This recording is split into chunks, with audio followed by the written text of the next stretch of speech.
On the record. Okay. Good morning. This is the July 19th, 2023 meeting of the Albany Regional Board of Review. This hearing is being held via video conference call, WebEx, at the following location: New York State Department of State, 1 Commerce Plaza, 99 Washington Avenue, conference room 505, Albany, New York, 12231. The time is 9:06. And this hearing is officially open. The members of the board are Laura Ryder, Andy Ellis, and James Burton. My name is Jackie Coons, acting chairperson. From the Department of State is Dan Farley. We will now hear the scheduled petitions. When you speak, please address the board and give your name, title, and legal address so that our court reporter can have all the information requested. We may have to stop from time to time to consult with our technical staff. In making comments to the board, please provide a descriptive narrative on matters referring to your exhibits to enable the court reporter to enter these into the record. First hearing. This hearing is in the matter of petition number 2023-0192. The petitioner is Star Farm Blueberries. So this is a continued matter from our last meeting.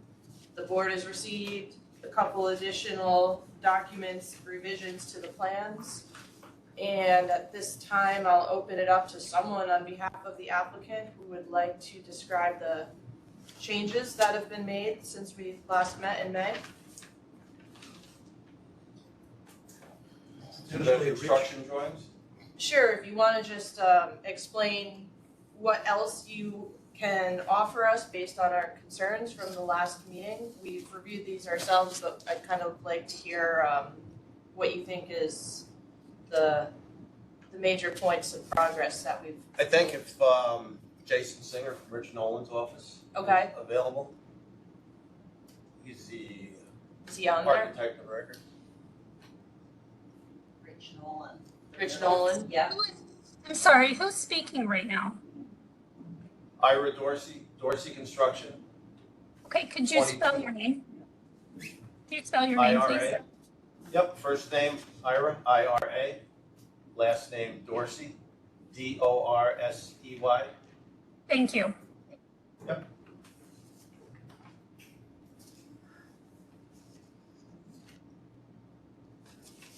So, Rich, are you on there? Are you able to give us a summary of what's changed on the plans since the last time the board met?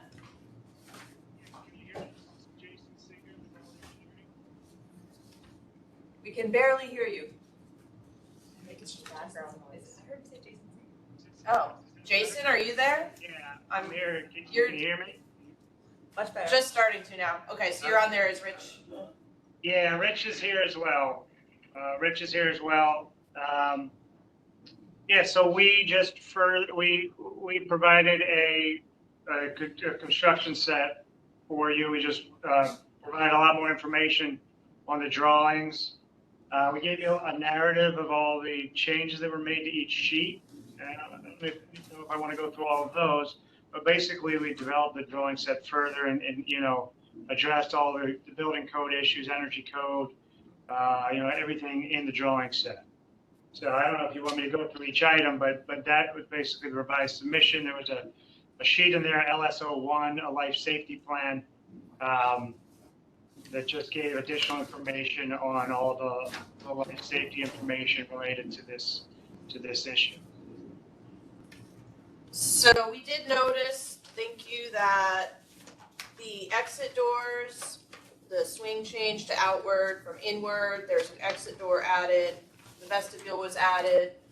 Yes. The toilet rooms were updated. Yes.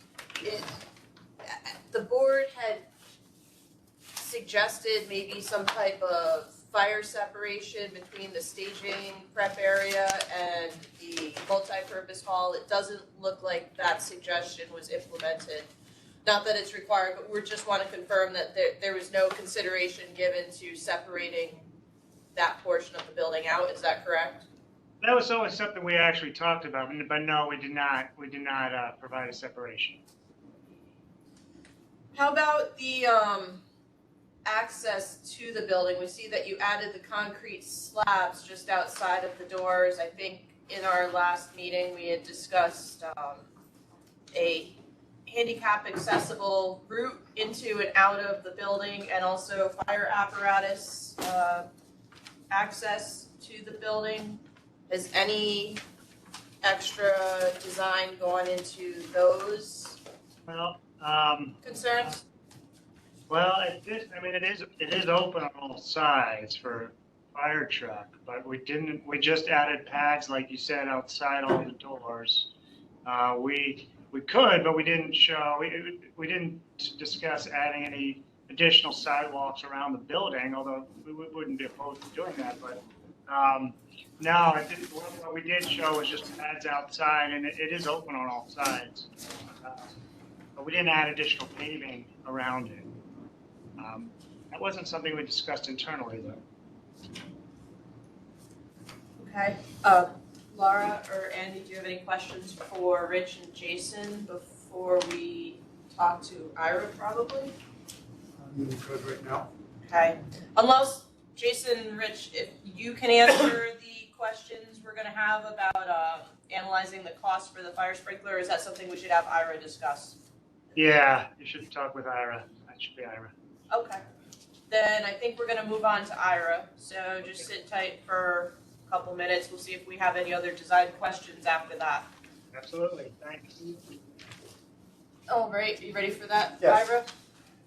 So why don't you give us a description of where we're at with the costs? Yeah, so Analysis. at the last meeting, you had provided us with a document from a previous variance hearing from the Saracens area, I Yep, think. I That was right around 100,000 or something like that for what stayed with the sprinkler system. So I reached out to them because that was an extremely low cost, and if that was something they could do around that cost, we were going to try to see what they would propose for us. When I talked to him, and he sent it through me to an email, which he said I'm totally free to show or give to anybody, but their cost was only for the interior sprinkler system and the pump. Mhm. That Stony Creek wedding venue was going to have somebody else provide the water system, all the infrastructure, and all of that part of it. So it was only for the interior sprinkler system and a pump. So versus the all the other equipment that's involved and the infrastructure work and everything, that was not included in their proposal. I have that email from the owner of the company.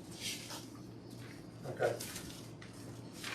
Do you have any other quotes on the sprinkler system? So Or just the with, one? with the original one that we provided you was what we believed was our most cost-efficient approach to providing the complete system. We're talking to Rich Malley and a few other different approaches and some other pricing that we got. This seemed like the most efficient approach for us. Okay. This is Laura Ryder on the board. Can you just remind us what that cost was for the full system? Yes, $206,800. I have a copy of the breakdown here, if you'd like.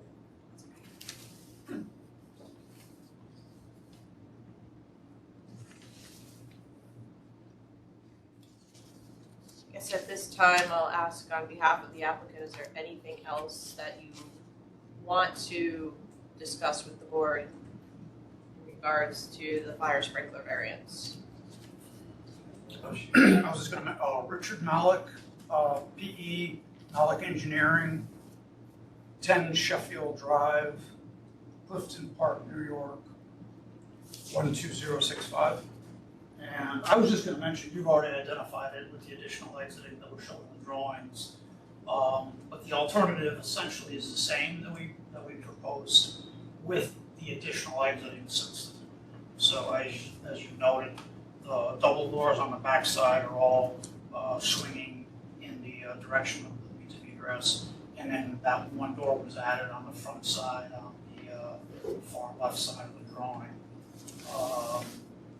And then the only other thing we provided was, as Nolan Engineering provided the life safety plan, so that shows the detection system, fire alarm detection system in detail.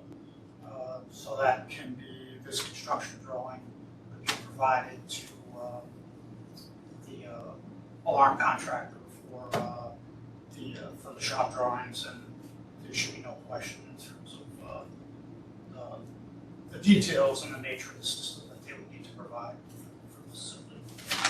I just wanted to highlight the fact that it's the same alternative with the additional activity that you've already seen on the drawings. Has the local code enforcement seen the revisions? I know that they had seen the original application and they had concerns about the request. Has there been any contact with code enforcement about any of the changes that were made since we last met? On the drawings? Yes. Yes, they were just delivered a new copy of those this week. Yesterday? Yes. So They you weren't open on Monday. So we don't know if they have any change of opinion in regards to this yet. I don't know We the didn't hear any answer to response that. on that yet. But we did have they did provide a pretty long list of items they wanted addressed, and through Jason, that's what was addressed on the drawings, but haven't heard back. Yes, I'd like to address the board. Okay. Charles Fetter, 2478 Galway Road in Galway, New York. And I met about 6 weeks ago with the fire chief, and his name is Mr. DeRitter. And he came out to, we were trying to locate the best location for a dry hydrant. At that time, we determined that a dry hydrant is a perfect spot. For the pond? Yes, you know, for additional fire safety.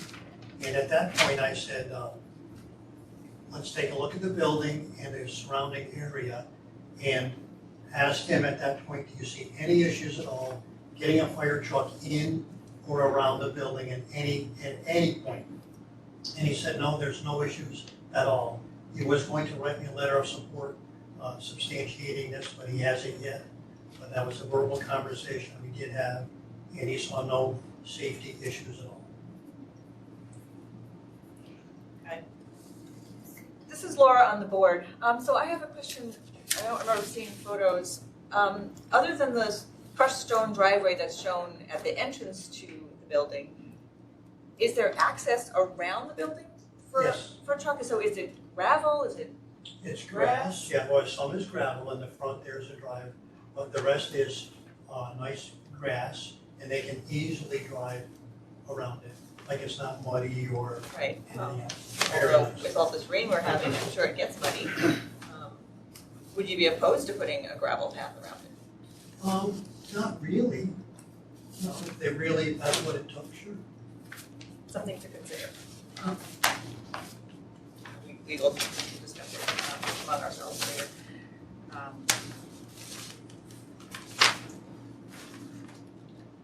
I keep forgetting that Mr. Burton is on there. Do you have any questions for anyone so far? Yes, I do. I'd like to ask the engineer of record if they have had the opportunity to run auto turn down the access driveway all the way to the building, including an appropriate turnaround.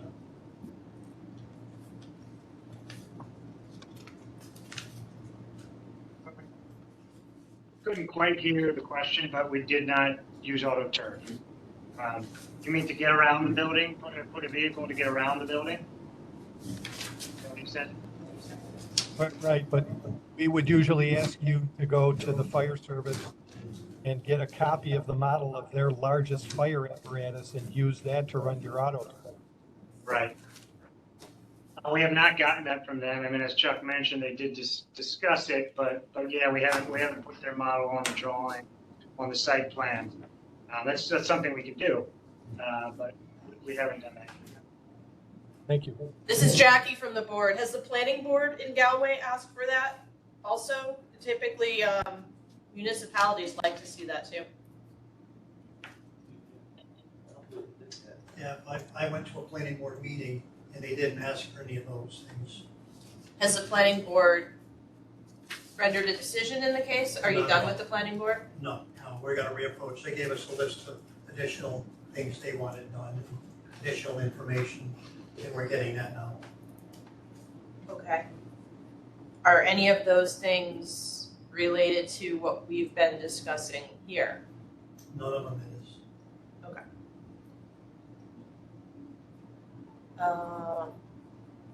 Sorry, didn't mean to interrupt you, James. Was there anything else you had? No, I'm good, Jackie, thank you. Okay. I see we have two other individuals here on the other side of the room. Would you like to? Speak, yes, I'm Cathal Carr, I live at 2498 Galloway Road, which is right next to his farm. And this is the first meeting I even knew. I didn't know about the first one about him changing the zoning, didn't even know he wanted to change the zoning. And I'm not for the zoning change. That's a town of Galway. Right, but they told me I needed to come here and speak also. Okay. So do you have any concerns about the fire sprinkler variance? That's why we're here today. The New York State Building Code requires them to have a fire sprinkler installed in this type of a Well, the structure. building wasn't legal to begin with. He never got a permit for it. Never got a permit for the wedding venue or for the fact that he was setting off fireworks. And that's required. And because of those issues, because of fireworks, he terrified my horses. And she went through an electric fence. He gave me no notice he was gonna show fireworks. And I went and checked about a permit, even called the police. So, I don't know how that affects your decision in any manner. I know that many people have shown up at these meetings that are against having a venue there. How does that affect my property if you agree to letting him have a zoning change? So do you have any opinion on whether or not you think he could install a fire sprinkler system there? With your history of living in that area, is water supply an issue? Do you see any hardship? Not as a rule. I mean, he's had that pond he could dig deeper, if I remember correctly. And he pushed the rock wall back, which buried my survey marker.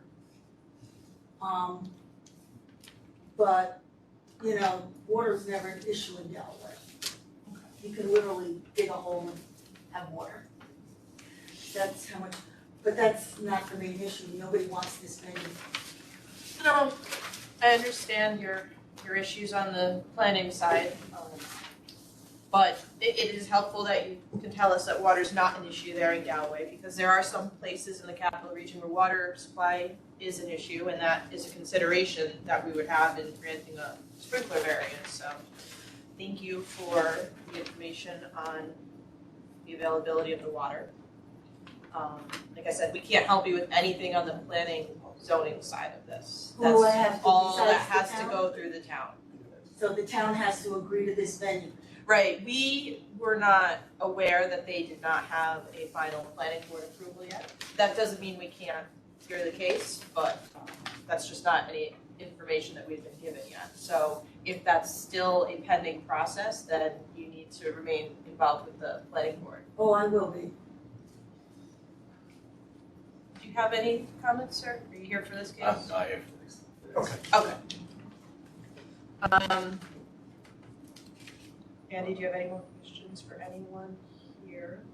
Currently, Laura? No. Do you want to go back into deliberation? Sure. Okay. Dan, I think we're going to go back into the deliberation room now. Jackie, I have one more question. Oh, Okay. sorry, go ahead. Yeah, I'd like to ask the applicant if they obtained a permit for a fireworks display. No, we never did. We didn't know you could even get one. The fireworks, that was a problem, were blown off yes, we did it, but, regarding that issue, last weekend there was fireworks blown off by another neighbor. Oh, I don't And I know if there reported was a them. permit. that was And I nice. reported them. Yes, I don't know if there was a permit there, I but took video of them too. So the town has heard about it. And I'd also like to say, in 15 years, we've had fireworks 4 times. And had you let us know that they scared your horses, we would have notified Courtesy would have you. been to say, can I come up, I'm gonna be shooting fireworks off, maybe you should put your horses in. We will do that in the future. Sorry to interrupt, but I need to know the name of the woman that's speaking, please. My name is Joanne Pulaski, and I'm co-owner with my husband at Star Farm Blueberries. You said Joanne Pulaski? Yes, Thank you. you're welcome. Also, this is Chris Jensen, Department of State. Please limit the conversations between the petitioners and the people and the board. Don't have cross conversations, please. Okay. Is there anyone else on the WebEx that wants to ask any questions before we go into deliberation? There is a Donna Miller raising her hand. On there. Okay. Can you unmute yourself, Donna? Did you have a question?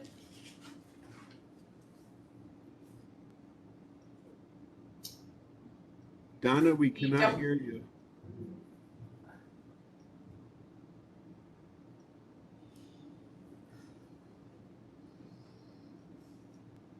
Donna, we can't hear you. Can you hear me now? Yes, yes. Okay, good. Okay, thank you. This is actually Monica Vanderhoof. I'm here with Donna Miller.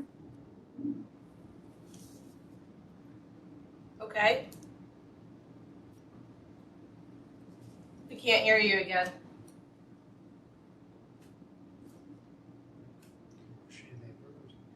Pardon me? did you know her? Yes, She's a neighbor. yes. Donna, we can't hear you. Can you hear me on Heather's computer now? Yeah, there's an echo, but we Can can you hear hear you me? now. Yes. So we got Can you hear me? we heard you say you're Donna, and what was your last name? Can you hear me? Yeah. Yes, can you hear? No, Oh, you're okay. muted. I'm sorry. Okay. I'm sorry for the trouble. My name is Nope, Monica. now we're good. Okay, Monica Vanderhoof. It's spelled Vanderhoof. And I just wanted to respond to Mr. Burton's question about the fireworks permit. At the last month Galway Town Board meeting, Mr. Feder was in attendance, and he specifically told the public that he would apply for any fireworks permit if he were to have fireworks. And apparently that did not happen over the 4th of July weekend. That's all I wanted to say. Okay, thank you. Is there anyone else on the WebEx who would like to make a comment or ask a question before the board goes into deliberation?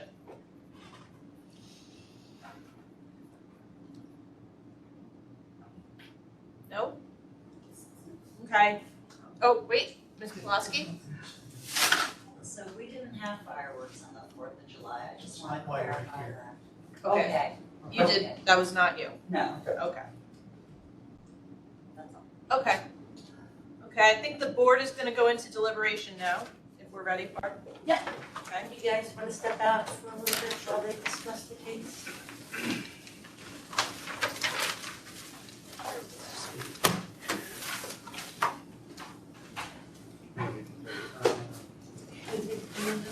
Fire inspector, it's code enforcement building zoning. Okay. Just so we know we're in the regular.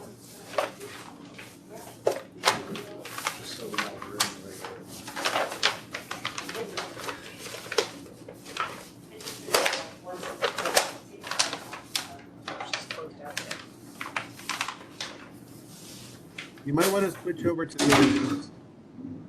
Yeah, We're going right now.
There, this is Heather O'Brien. I was wondering if they're still in what is deliberating? Deliberating them. That's all right. I just. Board is in the process of coming back from deliberation. So just please hang on just for a minute. Sorry. So long. Maybe we can talk to the Schenectady code officials and ask them to ask for plans.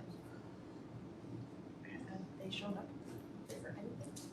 The Schenectady people, there's two from there now. Ricardo Kapoor and Dan Prasad are. They were short on them.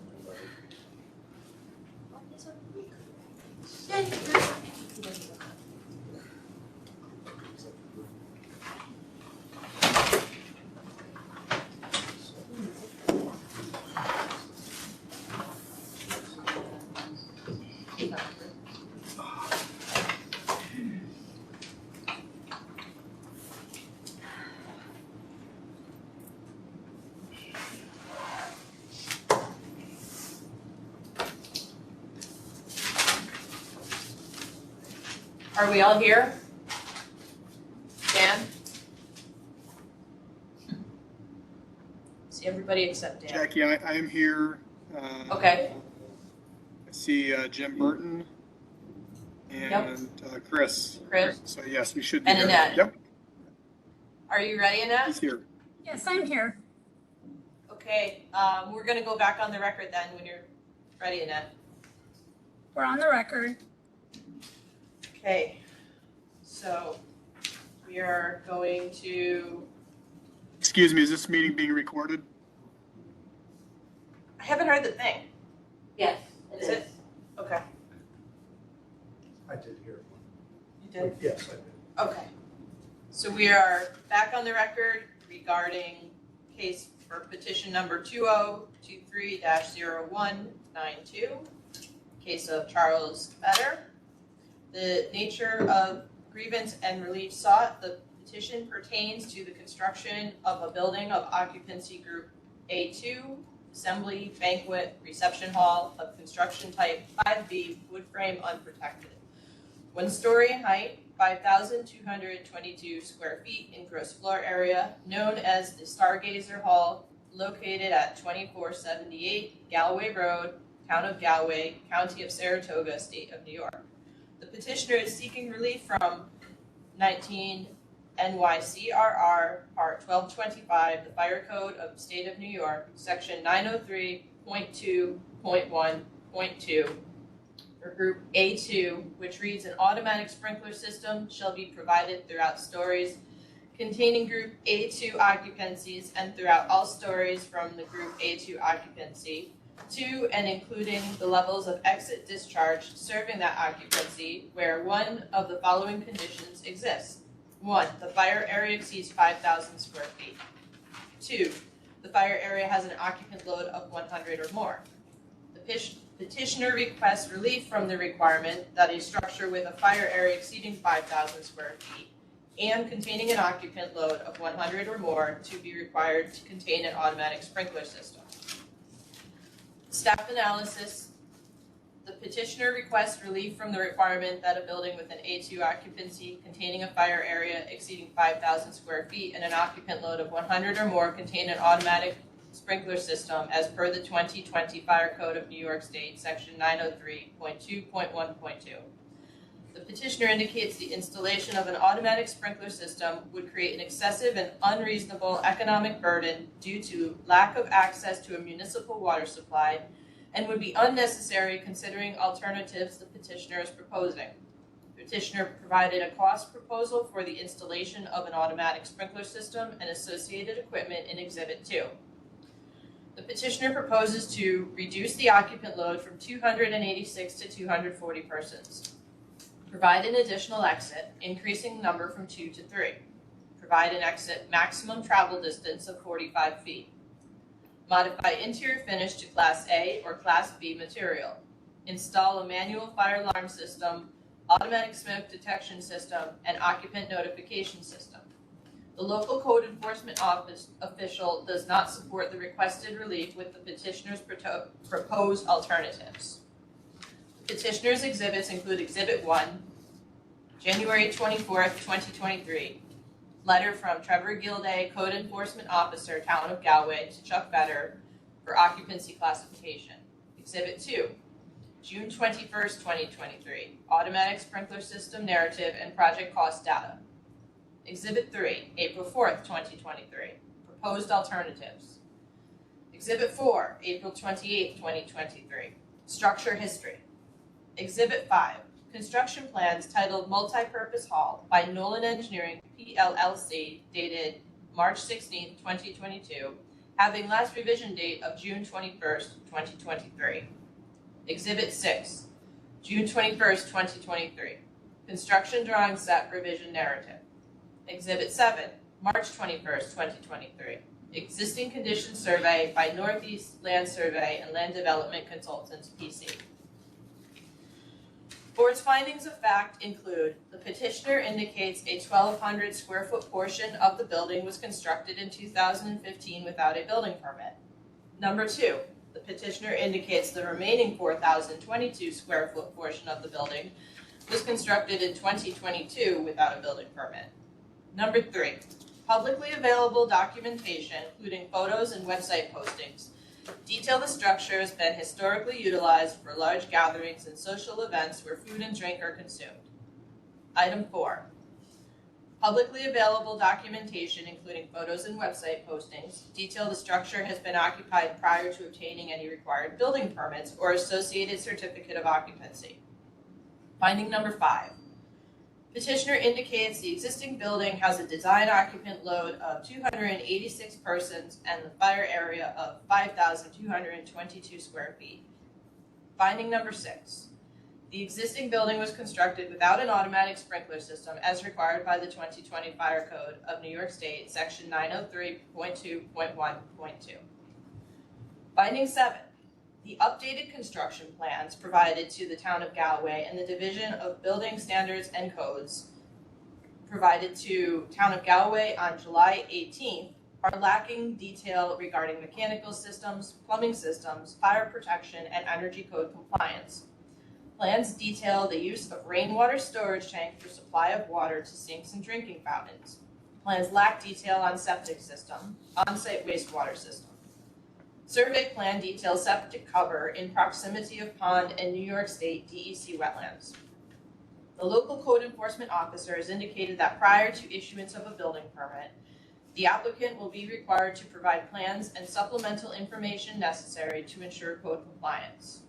Finding 8, as an alternative to compliance with the 2020 Fire Code of New York State, section 903.2.1.2, the petitioner proposes to A, reduce the allowable occupant load from 286 persons to 240 persons.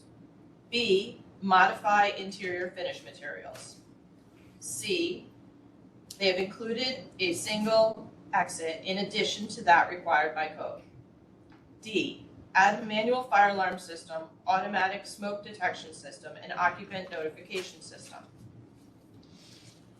9, at the initial hearing of this matter, the local code enforcement official had been consulted in this matter and did not support the relief, and the board has not received communication since indicating a change in that position.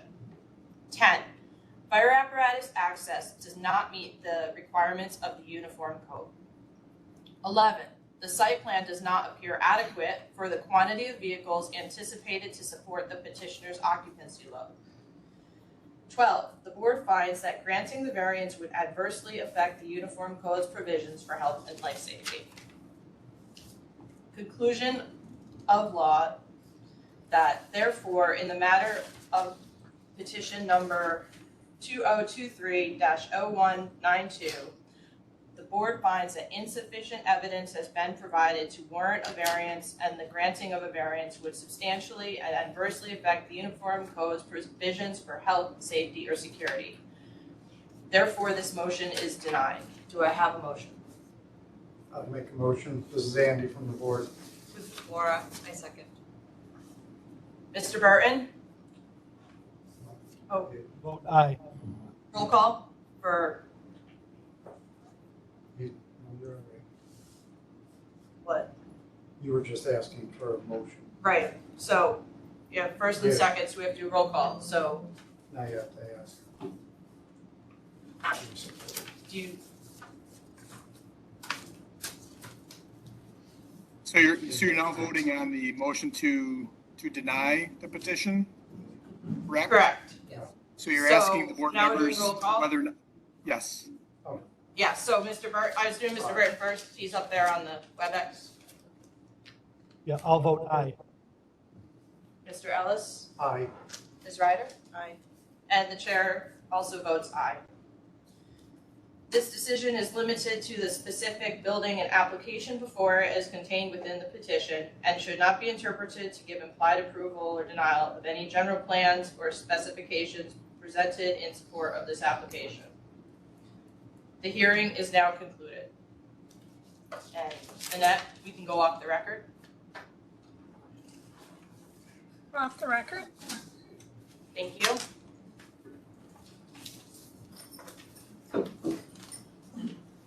So this means that no matter what, we hit sprinklers or nothing, am I correct in that? This means that as the application is presented, there was not enough to support granting the variance. Our suggestion to you would be first to make sure that your plans are fully code compliant. And then if you still felt that there was a reason to grant relief from the requirement for the sprinkler system, that you provide the board with code compliant plans and an alternative to that. So if you are required to have XYZ, give XYZ because the code requires it, but also give 1, 2, 3 as a reason why we're going to omit the sprinkler system, but we're going to do something else in lieu of it.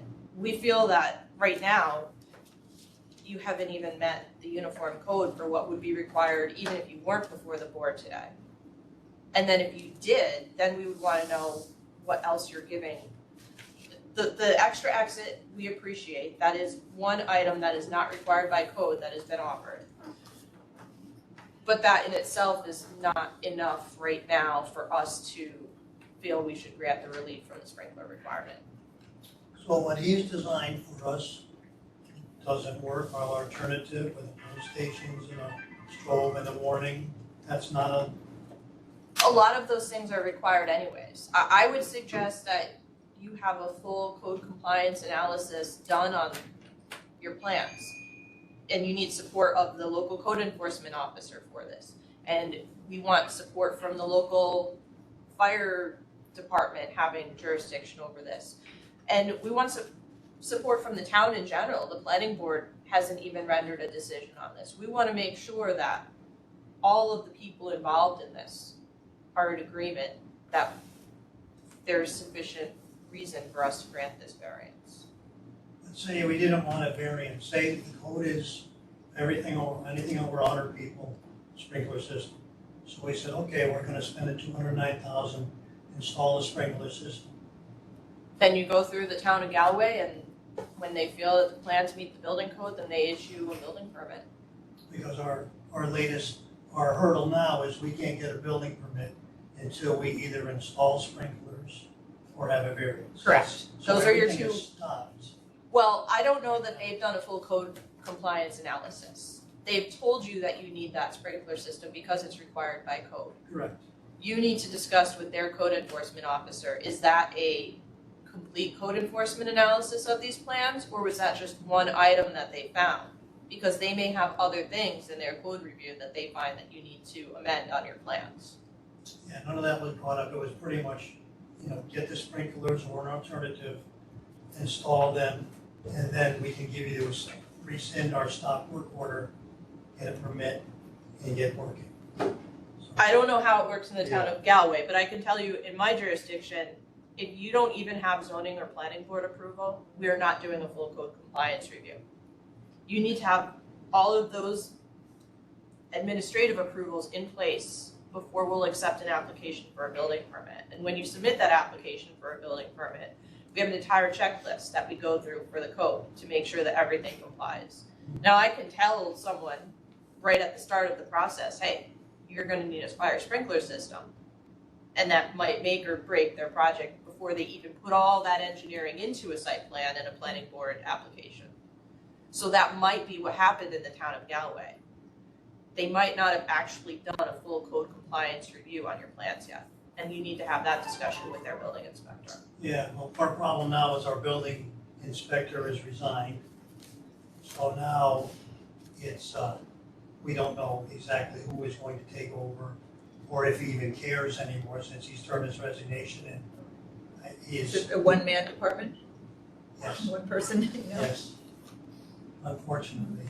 And now because of, I don't know if this project put him over the edge or the problems, other problems that this whole town has, that he could pretty much say anything now and it Well, doesn't matter because he's not in it anymore. right. Well, there must be, there must be a path for the town to deal with that, because I'm sure you're not the only person seeking a building permit. So whether they hire an outside party or fill the position, Someone will have to fill the take position over. immediately. Right, someone has that's to not take them, over, or you they know. have to opt out and the county has to become their code enforcement. So Because there pretty has to be much code we enforcement. would just start over then, and it seems like we have to have everyone's approval before we were to move forward. That would be our advice to you. Now, say all those things happen, would we then be able to resubmit the variance? Or can we reapproach you guys? If we have zoning and planning board, and we say, okay, it's agreed upon that this is a burden and an excessive thing, we've done X, Y, Z, now can we come back to this date? Yes. Okay, But the additional XYZ is really what's the important. just a little louder, please. The additional XYZ items are more important to us than the zoning and planning, because we are a building code. So board, is not it a possible zoning. that we can, will this be stated somewhere though? It's pretty much a homework assignment for me now, that what we need, will it be spelled out that way? So we just have to try and remember what you're saying as far as. I think the three things that you should go away thinking about is working out the code compliance review with whoever is going to be in charge of that for Galway. Yep. Working with the local fire chief since they're a volunteer fire department. Yep. But also making sure the plans comply with the fire code for things like the fire apparatus access road. You had commented that the fire chief said he could get a truck back there, but there's actually very specific provisions for fire apparatus access road that he may not be aware of. So those two things need to go hand in hand, the code, the fire code, and the fire department. Yep. And then alternatives. If we're not going to have a sprinkler system on this end, what are we going to offer on this end that you wouldn't find in a building that probably does have a sprinkler system? And there's design alternatives, and maybe Nolan Engineering can offer you some to pick from that you would be comfortable or could afford to implement. Okay. More homework. Well, thanks for your time. You're welcome. When would we expect the decision that we can access? Dan, I don't know how. I It think usually it's a takes couple about a weeks. month or so, It's usually within a couple of days. yeah, before it goes out. Does it go to the petitioner? It goes to everybody who's on the application. Okay. I email it out and you'll receive it when it's done. 10-minute recess. Thank you. You're welcome.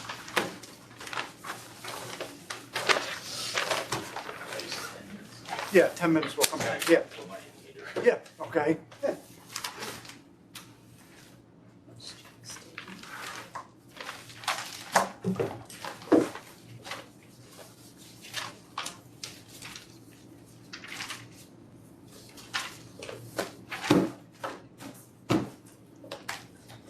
Sorry I interrupted you when you were doing the roll call. I didn't know if I realize you should do went. him first or No, it last doesn't matter. because he's not, like, usually Yeah, no, it's- Dave goes around the Yeah. table, so I'm like, is he first, is he last? I don't know. I don't think it matters. It don't matter. Is that door gonna lock if we go out? Yeah, but we have stoppers. Are we taking a break? Yeah. Yes. How long? Yeah. I'm out of here.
Here's his sister.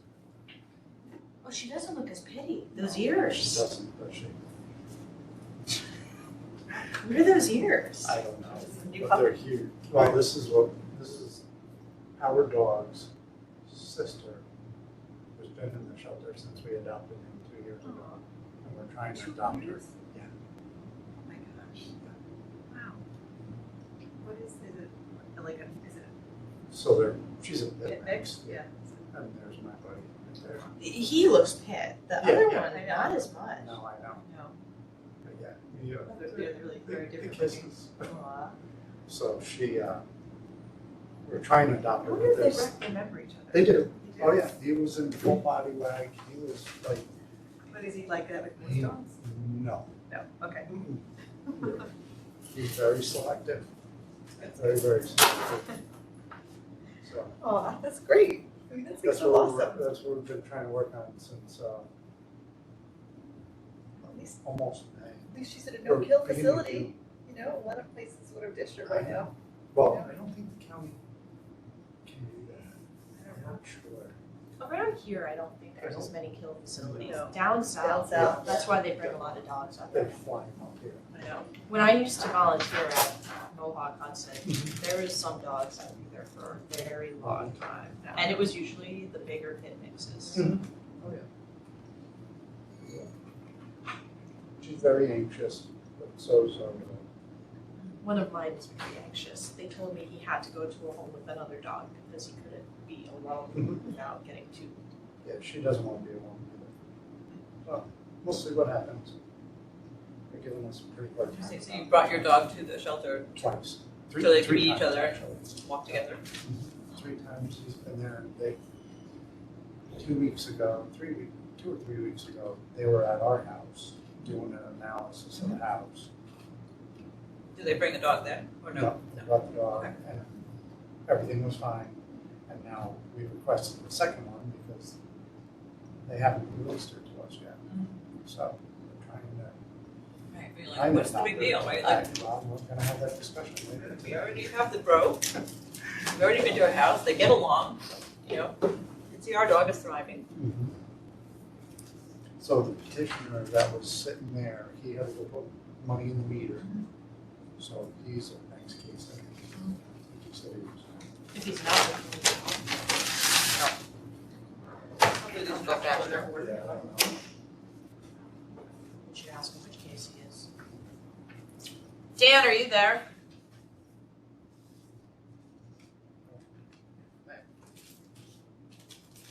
No, technically, we're still in the hearing room. I'm glad that was a good discussion. You did good. You did good. Yeah, no, it'd be good. I didn't wanna give them, because I hate when people are like, but you said. I just had that happen with the shed variance, the board was like hesitating on doing it, and I was like, but the building inspector said you grant the variance effect with the shed here, and I'm thinking, that's not what my inspector said, I know that's not what he would say, because we don't tell people exactly what to do, we just tell them what they can't do, and give them suggestions on things they could do instead. The more you say to them, the more that they are like, you said it. I know, he actually asked for a list. No list.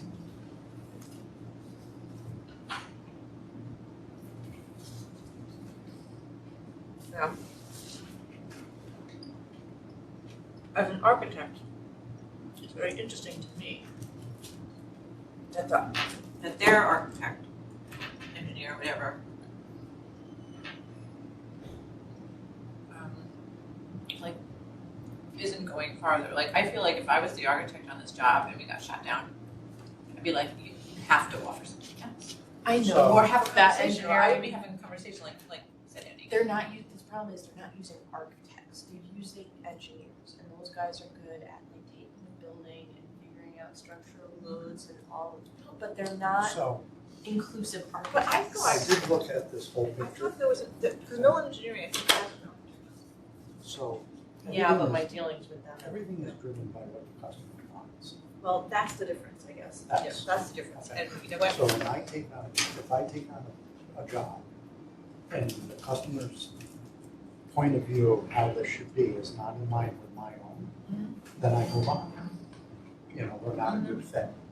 So, you know, if somebody came to me and said, hey, I want you to design this, and this is all I want to pay, I can't afford to give you any more than this, then, so I have to look at it at that point of view, because I see it from a business side. And maybe that's what happened here. Maybe it isn't.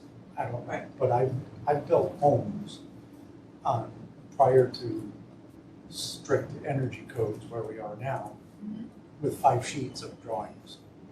But that was my choice. Right. And it was all the other stuff was left up to me as a builder and the code enforcement official to make sure we got it right. Yep. You know, so, Yeah. you know, would I do that today? Absolutely not. But, you know, that would, you know.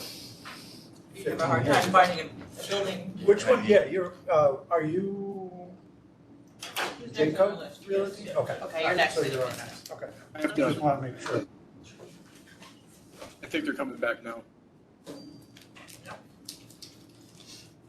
Barbara's not here yet. She's right in the back. Yeah.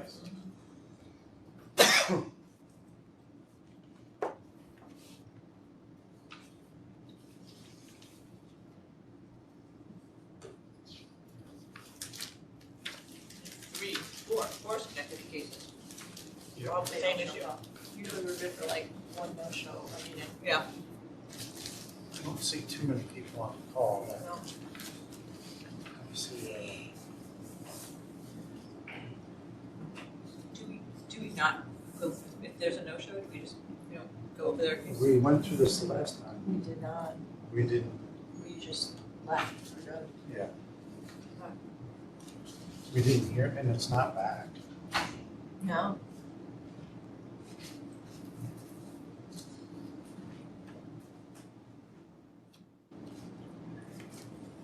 Sorry for the wait. We're gonna try and move. It's We're an gonna try and move a education, little fast. right? It's an education when you sit through these meetings. I've been down to the meter 4 times. Sorry. I keep like thinking like. That's why I don't park at the meters I don't anymore. either. I've learned my lesson. What? I park down on Sheridan. I learned my lesson. I got the Albany parking meter app because we're here Well, that every was 2 the thing months. too. I saw those little things and I was like, oh, well, maybe I have to get this app. And I was like, yeah, there's coins. Let me just throw some coins in. I'm surprised they still take coins. It took me 2 years to realize that there was an app. So you right now, you could add more money to the meter. I can, With from the my app. phone, yeah. And this is the only time I come down here, so. I park in the lot and back and pay $10, and if I'm here an hour, I'm here 5 hours, I pay $10. Well, and there's one right next door too that was $5 that as I'm walking back and No, forth. it's like, oh. Geez, I should have just parked there. But I don't know, who knows, it's full or what it is. Yes, Dan. Jackie, are you guys back on the record? It No, looks like- Not yet, Barbara just came in. We're just talking about parking. Okay, no, it just looks like the record button is on. It is, it's, I can't access my computer, so don't worry about it. Okay. Just wanted to let you know that whatever you say will be It's probably. just not used gonna that way. get posted, that's all. Okay. Are we ready to go back on the record? I'm ready. I'm ready. All right, and Do it. Jim, you ready?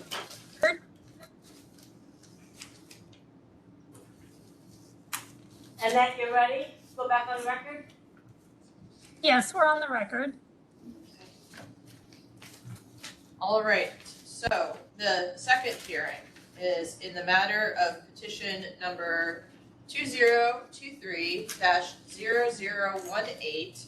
The petitioner is Jayco Realty. Did I say that right? Yeah.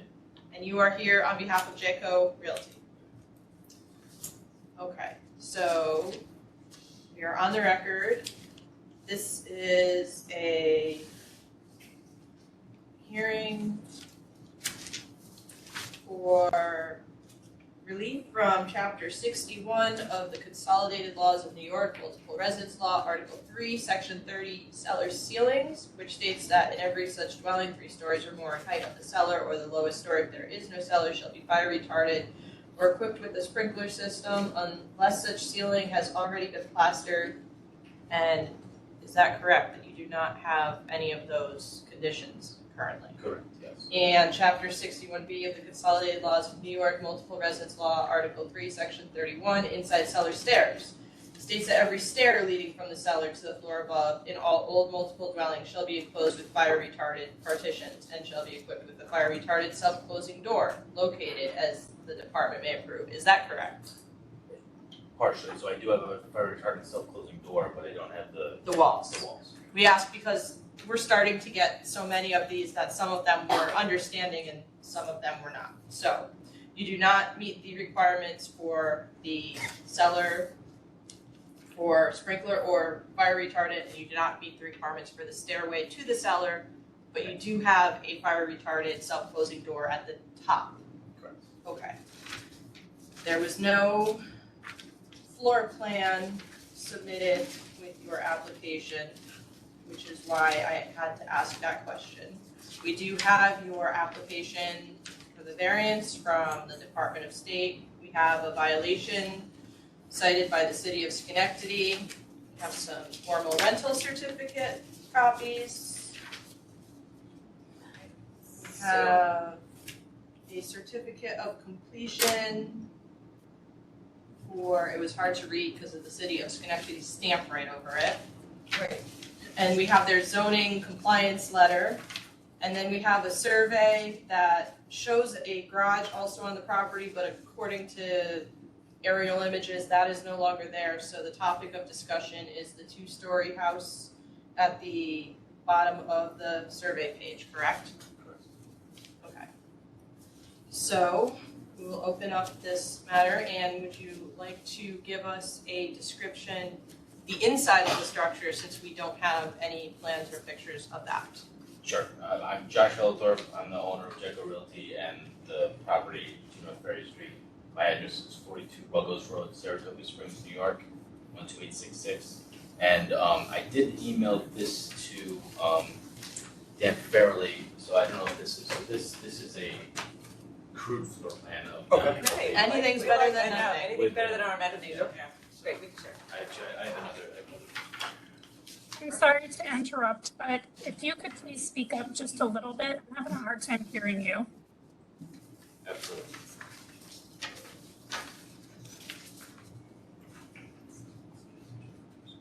So as far as describing the property, I guess this, a picture's worth 1,000 words. It's 3 levels. Each common entryway has a smoke detector.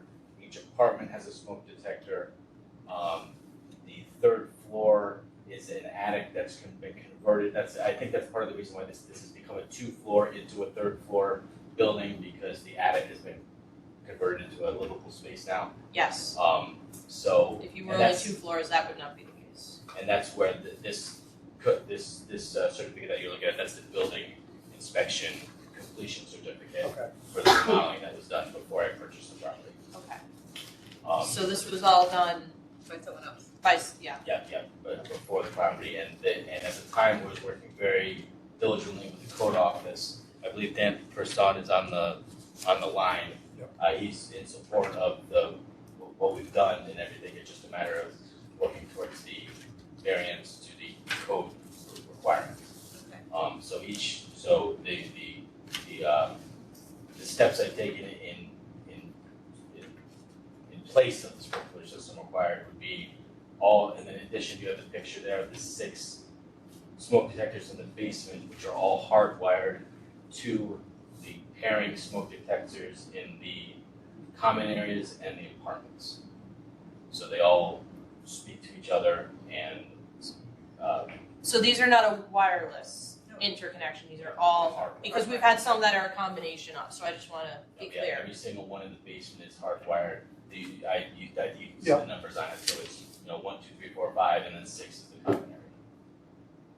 6 is, the common area?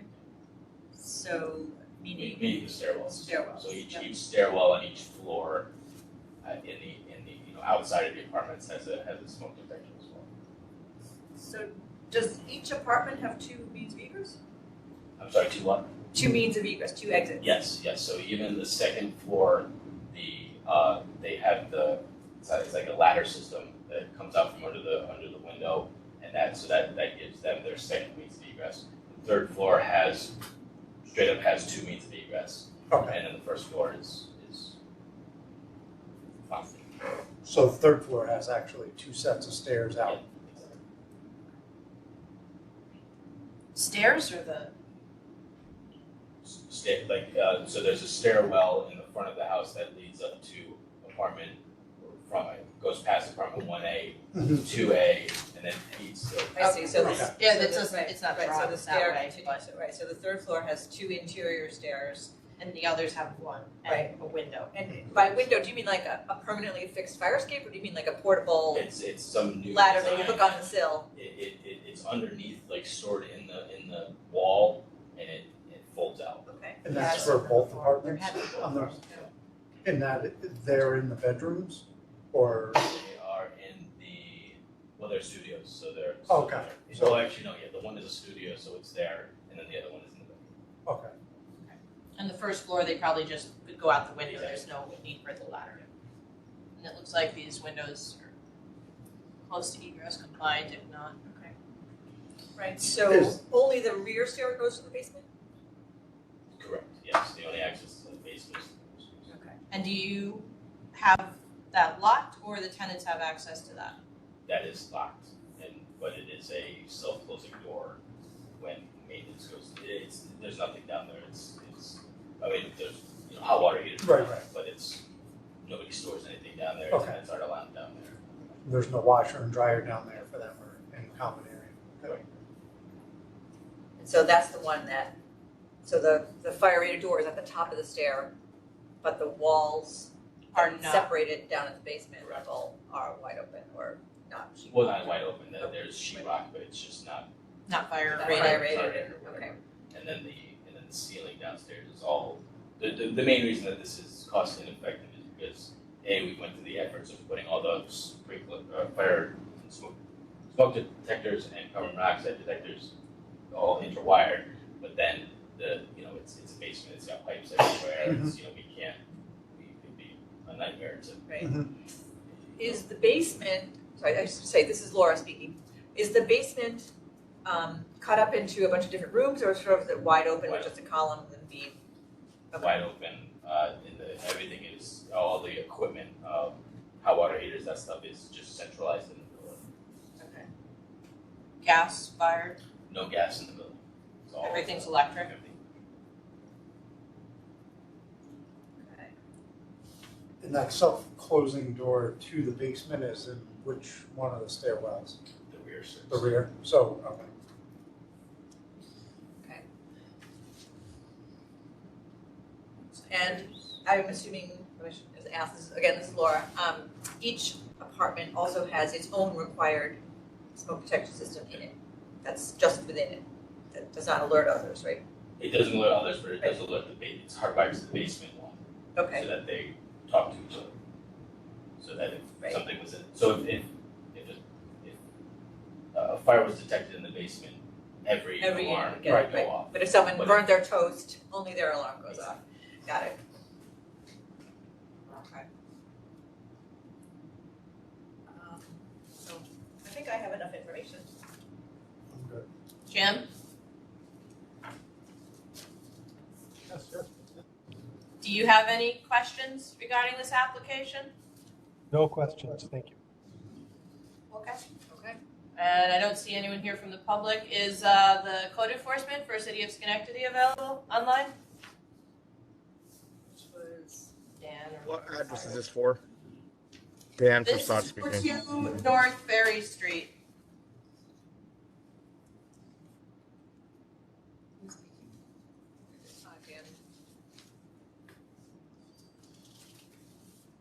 Doesn't have a signature for code enforcement on No, this no. one.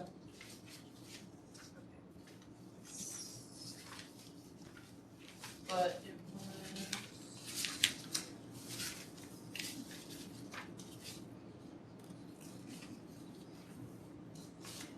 In the past, have we, We have talked Yeah, about this. last time we did 1 instead of 6.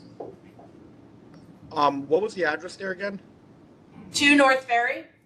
I think that was myself. My name is Dan Prasad. Hi, Dan. hi Dan, Would you like to say anything about this application?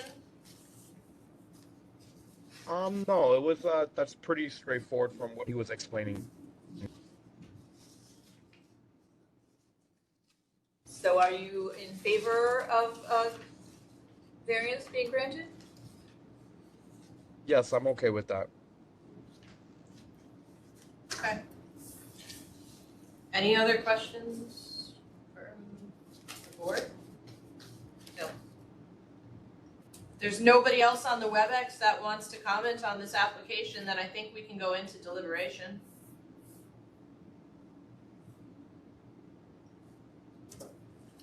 Okay, all right. Just right. give us a few minutes. Yeah, so we should go off the record. Annette, we're gonna go off the record into deliberation. We're off the record. Thank you.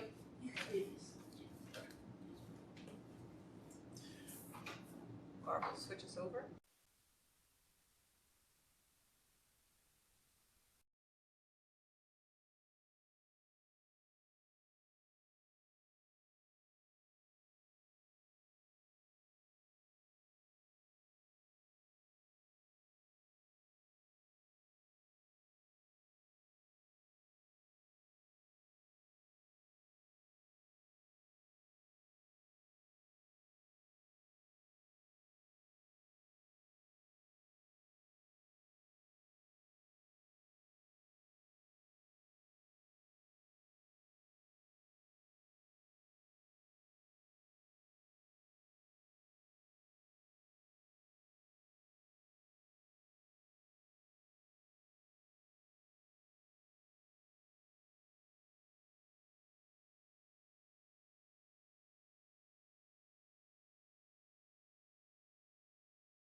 Oh, hi Annette, are you ready to go back on the record? Yes. Okay. Jim, are you there? Yeah, I'm here 4 times now. 4 times echoing. I know. You want to take a minute to unecho yourself first? Yeah. Somebody's gonna have to do that for me. Well, all you gotta do is vote, I guess, so. Dan, We'll deal with the echo. Dan, you can kick all the other people off as far as James Burton and just do the one that's speaking.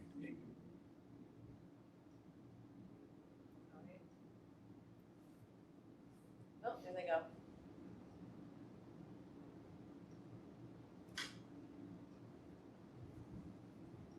Jim, try that again.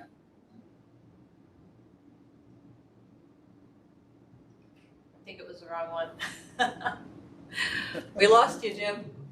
So I don't have my video. There's Dan. Can't connect the camera, but You'll can have you to just hear join me? again. We can hear you. Okay, I can see you, so at least I know All right. who's talking. That works. Okay, so now are we ready, Annette? Yes, we're on the record. On the record. Okay, so we're going to resume the hearing for the matter of Jetco Realty. Before we do our decision, we just wanted to ask you, the applicant, one more question. The doors from each apartment into the common stairways, are those self-closing, fire rated, or just self-closing? I think they're fire, I can't tell you if they're fire, I think they're fire rated because I believe they're the same as the basement, but I know they're self-closing. Okay. Well, as long as they're self-closing, I think that's, if they're fire rated, that's great. I If believe not- they are, but But you're positive they're all self-closing? Okay. So the board is ready to render a decision in the matter of petition 2023-0018, matter of Jetco Realty for 2 North Berry Street in the city of Schenectady. Upon the application of Jetco Realty and upon taking testimony and hearing argument thereon at a duly noticed hearing before the Capital Region Albany Board of Review, this hearing was held via video conference call, WebEx, at the following location: 1 Commerce Plaza, 99 Washington Avenue, Conference Room 505, Albany, New York, on July 19, 2023, and upon all other papers in this matter, the board makes the following determination. Nature of grievance and relief sought. The petition pertains to an existing building of Group R2 occupancy, 3 stories in height, of type 5B wood frame unprotected construction, located at 2 North Berry Street, City of Schenectady, County of Schenectady, State of New York. Relief is requested from Chapter 61B of the Consolidated Laws of New York, Multiple Residence Law, Article 3, Section 30, cellar ceilings, which states that in every such dwelling 3 stories or more in height, the ceiling of the cellar of the lowest story, if there be no cellar, shall be fire retarded or be equipped with a sprinkler system, unless such ceiling has already been plastered to the satisfaction of the department. The petitioner requests relief from the requirement that a fire retarded ceiling or sprinkler system be provided in the cellar of the dwelling. Chapter 61B of the Consolidated Laws of New York, Multiple Residence Law, Article 3, Section 31, inside cellar stairs, states that every stair leading from the cellar to the floor above in all old multiple dwellings shall be enclosed with fire-retarded partitions and shall be equipped with a fire-retarded self-closing door located as the department may approve. The petitioner requests relief to not provide a fire-rated partition in the cellar stairs. Findings of fact. The building that is the subject of this petition is properly classified under 61B of the Consolidated Laws of New York, Multiple Residence Law, Article 1, Section 433, as a multiple dwelling. Number 2, the subject building is approximately 3,000 square feet in gross area and was originally constructed around 1920. Finding 3. The subject building is required to conform with the provisions of Article 3 of the Multiple Residence Law as provided in Section 25, in that it existed on July 1st, 1952, or was converted to a multiple dwelling after July 1st, 1952, and is not a hotel or similar dwelling subject to Article 4 of the Multiple Residence Law. Finding 4. Article 3, Section 30 of the Multiple Residence Law requires in every such dwelling 3 stories or more in height, the ceiling of the cellar or of the lowest story, if there be no cellar, shall be fire retarded or be equipped with a sprinkler system unless such ceiling has already been plastered to the satisfaction of the department. Finding 5. The lowest story cellar ceiling of this multiple family dwelling is not enclosed with fire retardant material and does not contain a sprinkler system. A fire in this cellar could easily spread throughout the building before it is noticed. There is mechanical system piping and electrical wiring along the ceiling of this unoccupied cellar, which would make installing a fire retardant ceiling very difficult. Finding 6. As an alternative to compliance with Article 3, Section 30 of the Multiple Residence Law, the applicant has installed a hardwired smoke and carbon monoxide detection alarm system interconnected from the basement to each unit individually, and it would provide early warning in the event of a fire-related emergency. Finding 7. The inside cellar stairs are not enclosed with a fire retardant or rated partition as required by Article 3, Section 31 of the Multiple Residence Law. Finding 8. Petitioner indicates the door into the basement is fire rated and self-closing. Finding 9. The code enforcement official was present during the hearing and verbalized support for the application. The proposed variance will not substantially or adversely affect the law's provisions for health, safety, and security. Strict compliance would entail practical difficulties, unnecessary hardship, or would otherwise be unwarranted because such would be unnecessary in light of alternatives which, without a loss in the level of safety, achieve the intended objective of the law. Wherefore, it is determined that the application for a variance from 61B of the Consolidated Laws of New York, Multiple Residence Law, Article 3, Sections 30 and 31B, and is hereby proposed to be granted with the following conditions. The system is hardwired and the following conditions apply. The existing interconnected smoke and carbon monoxide detectors are installed and located throughout the building as required by code. Just a note, code requires them in the bedrooms also.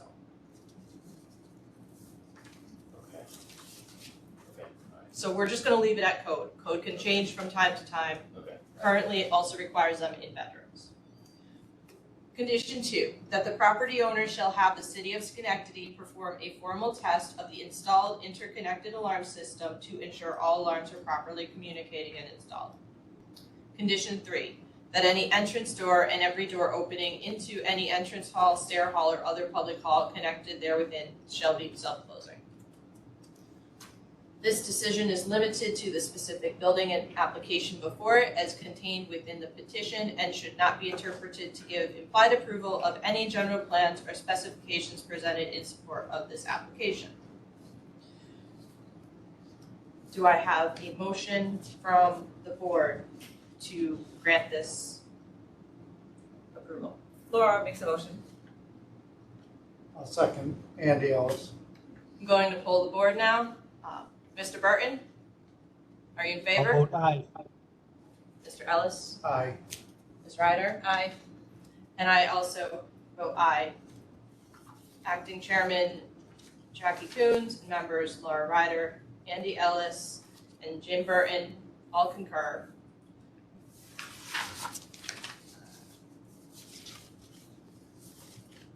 We can go off the record now, Annette? We're off the record. Thank you. Okay, so That's- just that thing about the code with bedrooms. if you- And everything that you had listed in there for the report, that way now when the code does their annual certificates of occupancy, they know to do those things. They'll get a copy of the Yeah. decision Right. Yep. because they're on the, Dan will get, he's on, well, somewhere he's on here. He's not on our copy, we had asked, but the City of Schenectady will get a copy, Okay. so they will be aware. Okay. Thank you very much. You're welcome. Thank you for waiting. Yes, thank you. So do we have anyone from the other 3 cases online? Because there's nobody else here. Ricardo is from the city, right?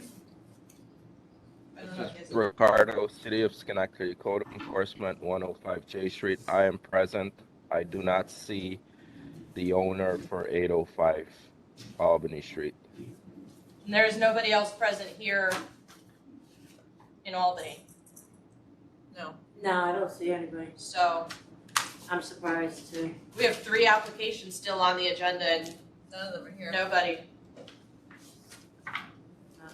Right. So Dan, Should we, just adjourn the meeting? No, we can still hear the cases and decide Okay. on the cases based on the merit of the You case. just can't ask questions of anybody. Right. Unfortunately, none of them gave us very good floor plans either, so. Barbara, do you know if they were sent the hearing invitation? It went out to everybody. I CC you also, so. There's no, on this next case, Seahart, there's no indication of where there are smoke detectors. Right, they gave us a hand-drawn plan, but there's no indication of where the detectors are. Right, that's what I mean, So they're kind of. we really don't have a And description. this is the one I had the question because, online it looks like the first floor was a commercial space, and the way he's got the plan drawn, it kind of still looks like a commercial space, but he doesn't really say what it is. And I don't know if K and B is kitchen and bar or what that is. Bath, oh, it could be kitchen bath. Oh, so maybe it's not a commercial space then. It's very hard to tell. Yeah, I think we have questions on this one for Albany Street, so I'm not sure. Right. Is the city of Schenectady might be able to answer some of the questions based on their inspection? Yeah. Okay. Ricardo, have you This been? is Ricardo. Yes, I've been into the building. Okay, and do you have a There- copy of the hand-drawn floor plan that they provided? I don't have that. So you might be able to clarify I things do for know us. how the building is situated though. Do you know where he has or proposes to install detection within the building? Because he didn't He really. He has, so the building has a commercial space in the first floor, which is, I think it's like a pizza shop. Okay, so and- that still exists, okay. Yes, it's still a commercial, part in the downstairs. And, I think he has wireless interconnected smoke detectors and carbon monoxide detectors in there. I'm not sure if he indicated that on his drawing. No. There's Do we nothing feel in there. comfortable enough going on the record and discussing this, or would we prefer to have the applicant here? I just don't feel like we have enough I information. know, to I make a feel like there's decision. not enough information either, and, in addition to the two multiple residence law sections that are not compliant, I noticed that in your letter, Ricardo,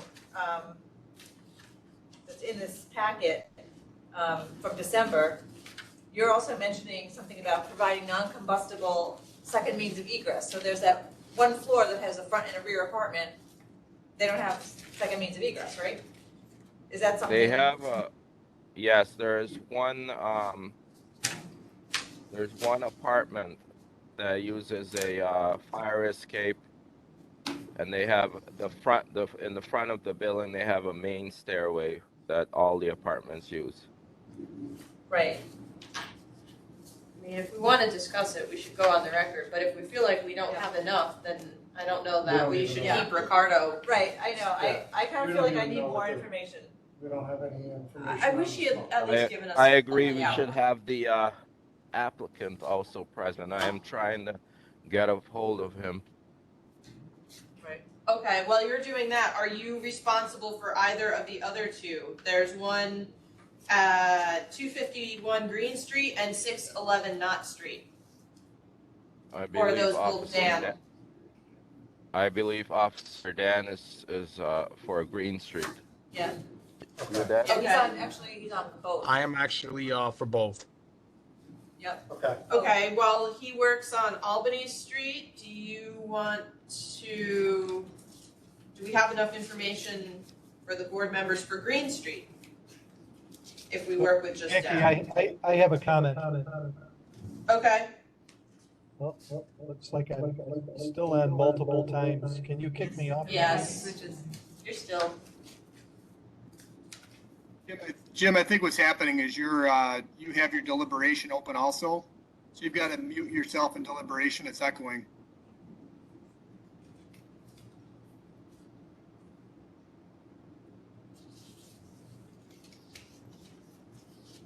Or if Chris can do that. Is that better? You're still showing as active. There you go. That should be better now. Okay. Go ahead, Jim. Okay. Nope.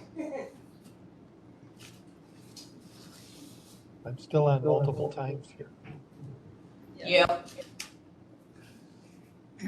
The issue is I don't know which one is your video, and you have to have your picture up for a hearing. Your video has to be active. So if I will try to move you to the stage for the other three. Let's see which one makes your video disappear. So the So one in bear the with me a upper second. left-hand corner, Dan, it says me. That's the active. It shows differently on our screen. So maybe you can get rid of those two in the lower. Is that better? So to answer your question, on the next one, for Green Street, there's access to the basement. It's a big building. Did you see it Yeah. online? So Might have lost it. there's a laundry room down there. Twice, come back twice. Oh, I love this software. So, Jackie, I hope you can hear me okay. Oh, we can hear you a couple times. It's good. Good, I'll get my point across twice. I think the fact that there's a pizza parlor on the first floor, I think that changes the dynamic of fire hazard. It does, because we've had this with one of their other applications, and I think it's why you want to speak with the owner. we, actually we had it with two, because the one needed a commercial fire alarm system. So it's not just speaking with the owner, these rudimentary sketches don't accurately convey the nature and extent of the potential hazards associated with having a pizza parlor on the first floor with the basement directly underneath. Right. Yeah. Yeah, So- I didn't even know what it was, a pizza parlor or retail, so, because when you go on Google Maps, it's all boarded up, so we must have just acquired this place. I don't know, but I'd be a lot I more don't feel comfortable. if we asked the applicant to provide some Better better plans? information. Yeah. Yep, I agree. Maybe some appropriate level sketch plans accompanied by some photographs. Right. And then at least we can have a better understanding of the nature of the hazards, because, let's face it, I mean, in these multiple dwellings, most fires begin either in the basement or in the kitchens. And we've got a commercial space here with Kitchen. not sure what kind of cooking or heating appliances that would be another potential source for fire. I agree. I think we. I do too. Did you hear any of that, Ricardo? Yes, I did. I did try to reach out to the owner on both numbers, no answer. I do think that right now, as of right now, the business is not operating. Okay, but still, it's there as a possible future So tenant. yep. And I do So- agree with So I think He might need James that to we should have. go back and decide what he's going to do with that space before the board should really be considering his application. Right. Yep. Totally agree. So if it's okay with And you, I this- think this- we're gonna table that one. And by the way, this applicant, I reached out to back in 2020 because they had asked for a variance back then. And I asked them to provide drawings, sketches, more information, and I never got it. So the case was tabled for a while until recently when they submitted this new application. And then I had been asking for additional information back in April of this year, and I never got a response. Yeah, they never sent me anything for the board, so I had to make copies of whatever was in the Right. file. Well, Yeah. So do we even open this or we just I know, let it go? I think we just, We I have mean, this, I don't think it matters even if Ricardo can get him on the phone. We should just table this one and it's their job to come back to Department of State. Is that how that works, Dan?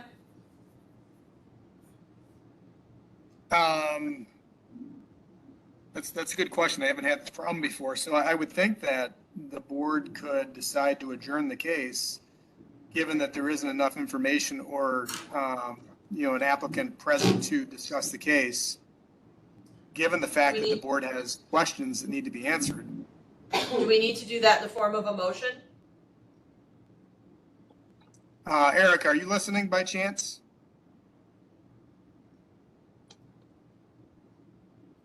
we We have, can do one, and if we didn't need to, then no big deal, right? I think you do. Right. Okay. You have to vote on it. I can't remember, we had this on the last case right, back in May. right, we had no And show. we had no show, we had questions, I don't remember exactly what Do we you did. want to make a motion? To adjourn, yeah. We're on the record? No, we're off the record, right? We're off the record right now. But we, I don't know. Annette, are we on the record, Annette? We are not on the record. Okay. all right, let's go on the record and just make a motion to adjourn. Ricardo, we're going to adjourn this one, so no worries about getting him on the phone. Okay, Oh, do I before we go still on the need record- to Oh, yep, Dan. Sorry, Annette, hold on. I was going to say, before we go on the record, you may want to just read the case into the record and then say that, given that, the board did not receive any input from the applicant and the board has questions, the board is going to vote on whether or not to adjourn this case. Or the board has decided to adjourn this case, and then do I have a motion to adjourn this case? Okay, so I'll say that. And then if the applicant gets back in touch with me, then I'll, make sure that they provide us what you need before we reschedule them for a future hearing. Okay. I like. Are you ready for us, Annette? Yes, we're on the Okay, so we're record. good. Thank you. So in the matter of our third hearing, petition number 2023-0025, petitioner Seahart Real Estate Corp. for property at 805 Albany Street in the city of Schenectady, state of New York. The board has determined that the application does not have enough information. The petitioner is not present.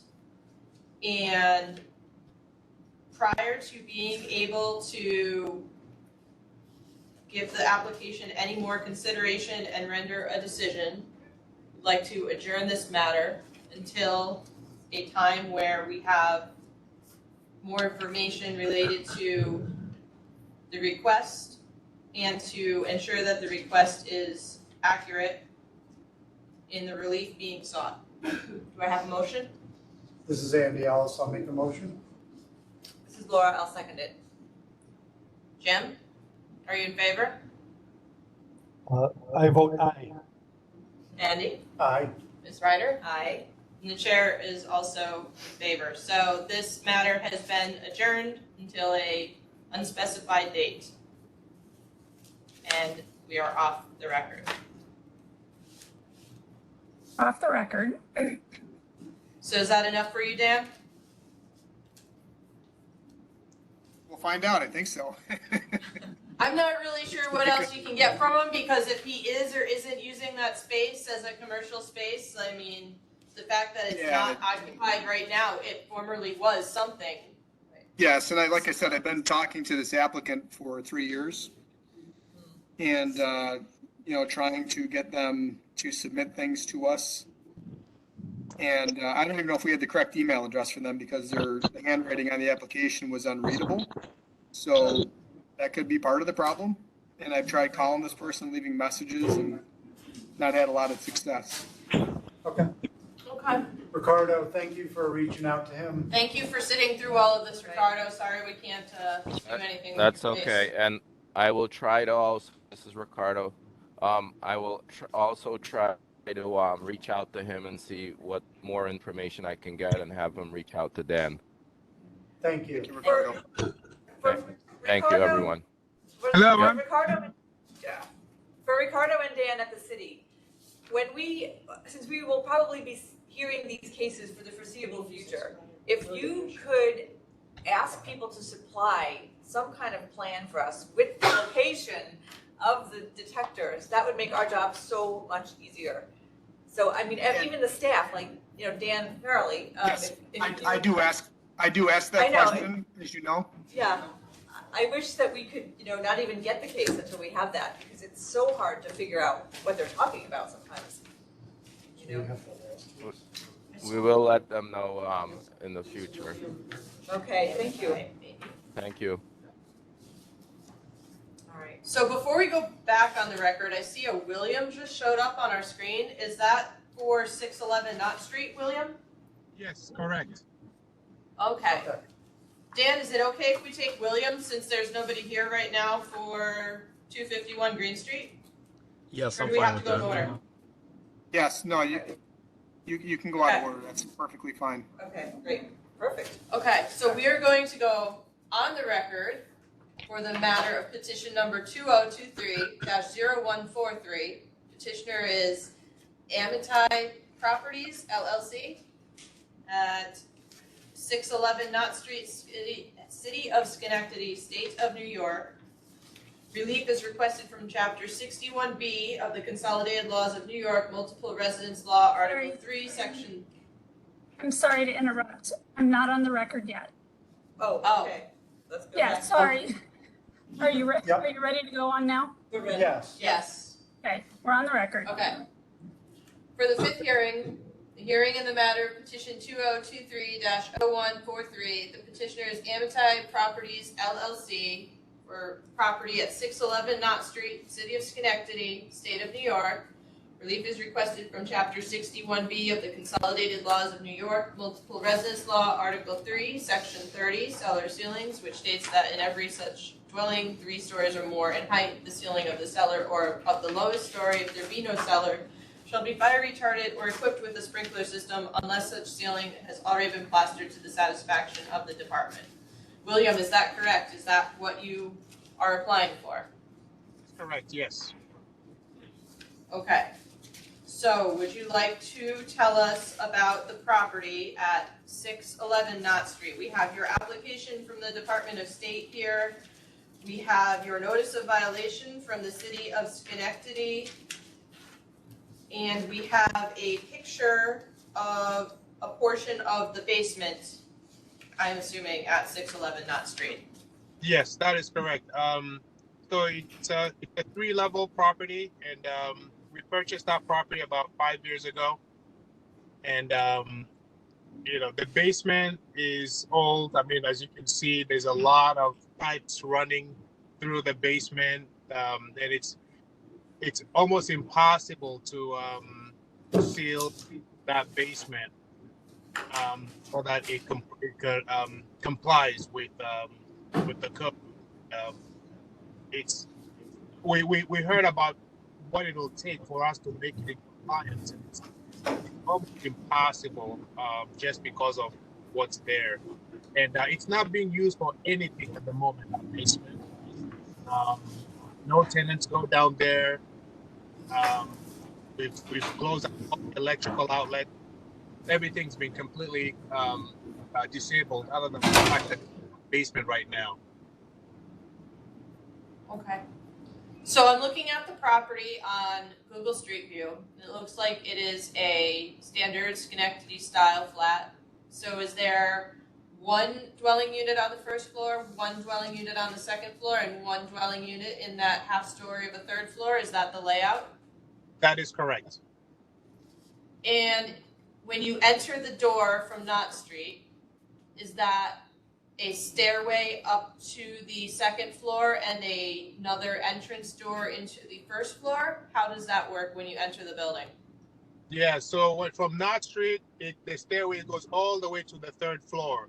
So there's access way to the 1st level, 2nd, and 3rd. And the rear of the building, is there access to any of the apartments from the rear of the building? Yes, all the apartments there's access to. And the doors in these stairways, are they self-closing doors into the apartments? Yes, all of them are self-closing. And down to the basement, that is also a self-closing door because that is not requested any relief on the application. You mean whether the basement door is self-closing? Yes. Where does that go to when you're access the basement? Is that directly from the outside or is that in one of the common stairways with the rest of the dwelling units? Right, it's in fact common stairway. Is that a self-closing door also? That's the only one that is not self-closing, but it's something we can do in 5 minutes because we do have the material, the self-closers. Is it fire rated? Or the basement door? Right, That because is- that's the only one that is required to be fire rated. So it would have to be more than just self-closing. It would also have to be a fire rated door. Okay, yeah, that one is currently not fire rated. Could it be, or is it a strange design that it's not actually? We've seen some where they're barely an actual door. It's a tiny door. It's small. I believe it has to be cut, but I think I'll have to see. I don't want to give any answer right now without being very sure. But Well, I you believe can't cut a fire rated door that's sold as a fire rated door. You would have to have one made for the size of the opening. that when you is cut correct. the fire rated door, it loses its fire rating. Yeah, I think for that door we had to cut it into size to fit in there, just because the nature of the place and the age. So What is the? I guess I have a question for Dan right now. Are we allowed to add section 31 onto this application, or does he have to go back and add that himself if he doesn't have the ability to put a true fire rated door there?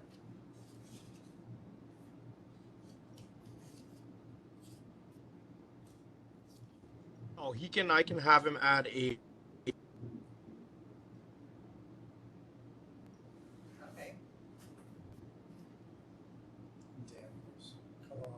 Yeah. Was that Dan? Can you Dan hear from me? Building inspector. I'm building Oh, inspector. I Are you meant looking Dan. for Dan? Burley. Yeah, I meant Okay. Dan from DOS. Sorry. It's okay. I think we opened up to it.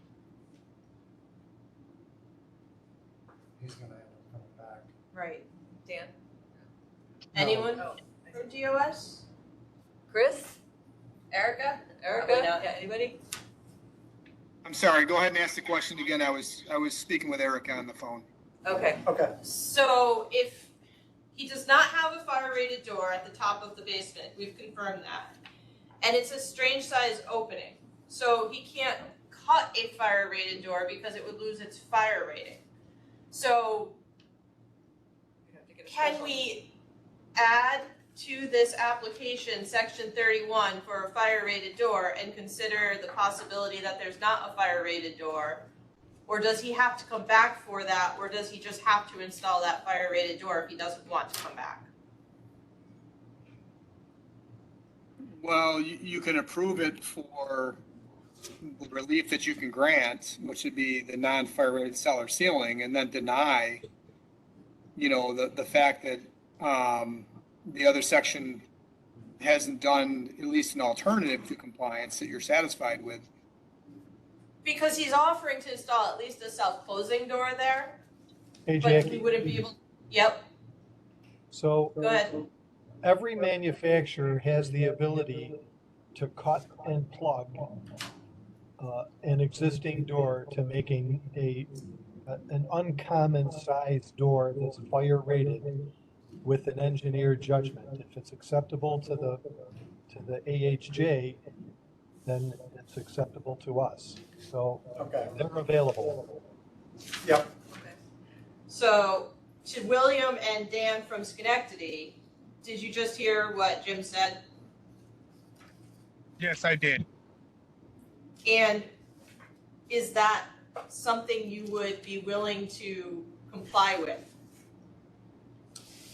Well, I mean, if that's so, my quick question, so I can still be approved for or given an exception for the ceiling, but then I have to do this separately as a different matter? Right, as a condition. Well, if the board wanted to grant you relief from the door, I was asking if we could, but if the board doesn't want to grant relief from the door, we want to make sure that you understand that there is a way to achieve a fire rated door there. It's just not a matter of just cutting a door to fit. There's a process to it. Right, so it's a matter of ordering from a manufacturer a custom door, so to speak, to fit there. So we're asking how you feel about that issue, because that's not brought up in the application, but in conversation here, we're realizing that there is another condition here that is not meeting the requirements of the law. Right. Well, I mean, if it's something that, I have to do, I mean, I have to find a manufacturer who will be able to do something. I'm asking for relief essentially for, for the basement ceiling, and I guess this fire-rated issue has come up too for the door, which is, one of those burdens that, are hard for us. But if that's something that no exception can be granted for that, then it's something that we're gonna have to find a way to try and get it done. But we would love to ask for that as well, if possible. But Okay. This is Laura on the board. I have a question for William. In addition to this issue about the door down to the cellar stair, is the stair down to the cellar also enclosed in fire-rated construction? Is there a sheetrock or that's on that wall, or is it just a wood wall like sometimes you see, or is it wide open? Like once you open that door to the cellar stair, is it enclosed? Yes, the cellar is enclosed. So there's the foundation around the cellar. So there's no sheetrock, so to speak. It's what do you call it? Just rocks and cement, like old foundations. Right. That's how it's built, and above, of course, is all the piping running, back and forth, and but otherwise, the cellar is enclosed. With the door. So on the stairs. other side of the stair, as you come down the stair, you got the foundation on one side. What's on the other side? Is there an open railing and you're just in the cellar immediately, or? Yes, there's railing that takes you down to the cellar. There's very little sheetrock right above as you go down the stairs, and then once you get down to the bottom to the cellar floor, it's just concrete, and then the perimeter of the property, all in the rocks, and I mean what do you call it? Stones, yeah. Is your basement? William, is your basement wide open with just columns in it, or are there little small rooms, and is it broken up into separate spaces? It's wide open. Okay. Yes, 1, 2, 3, 4 columns right there. This is Andy from the board. William, looks like your hot water heater, you have gas in the building, natural gas? Yes, we do. Okay. We have it. We have a boiler too. So. Okay.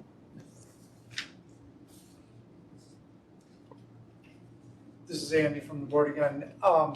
Is the bottom side of the stairs as you're going into the basement, is that protected at all, or is that just the open stair?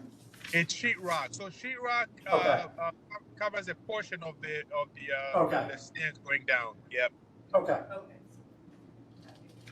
So in that photograph that you provided us with, in the lower right corner of it, looks like there's sheetrock. So that's the part of the stairwell? Yes. Okay. This is Dan Prasad. I had a quick question. Okay, go ahead, Dan. size. You're breaking up.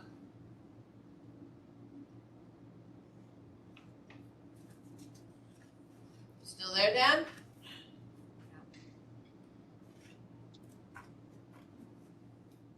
We can no longer hear you, Dan.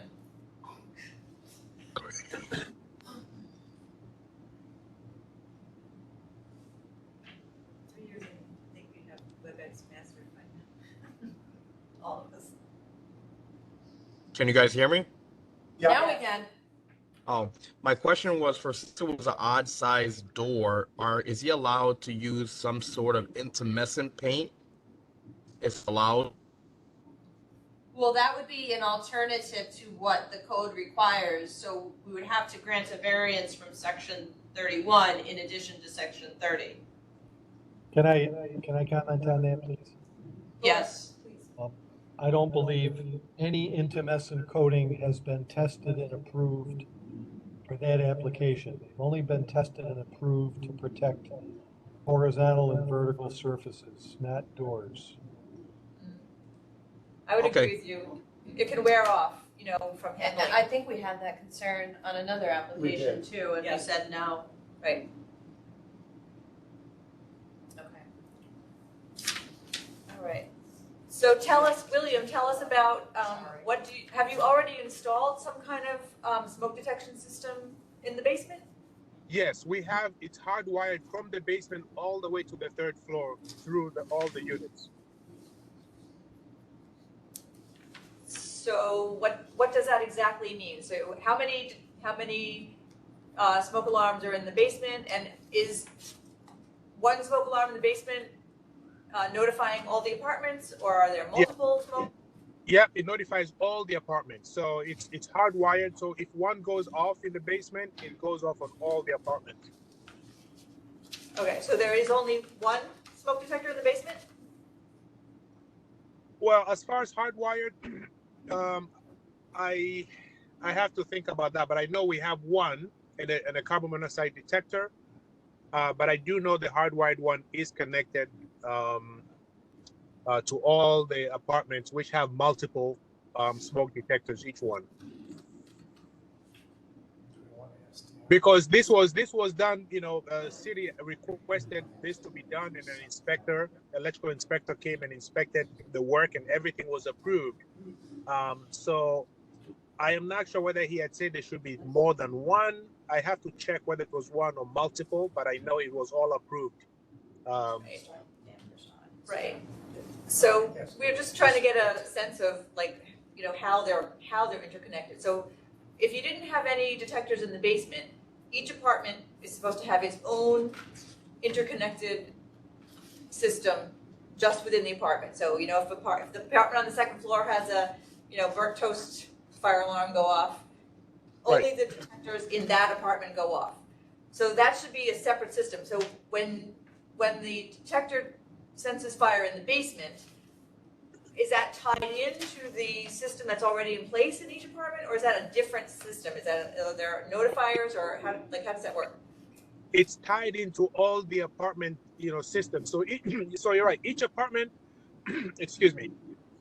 So what starts from the basement the wiring goes to the first apartment, and you know that apartment smoke detectors are interconnected. So when those smoke detectors in either apartment goes off, it will trigger the ones for all the other apartment.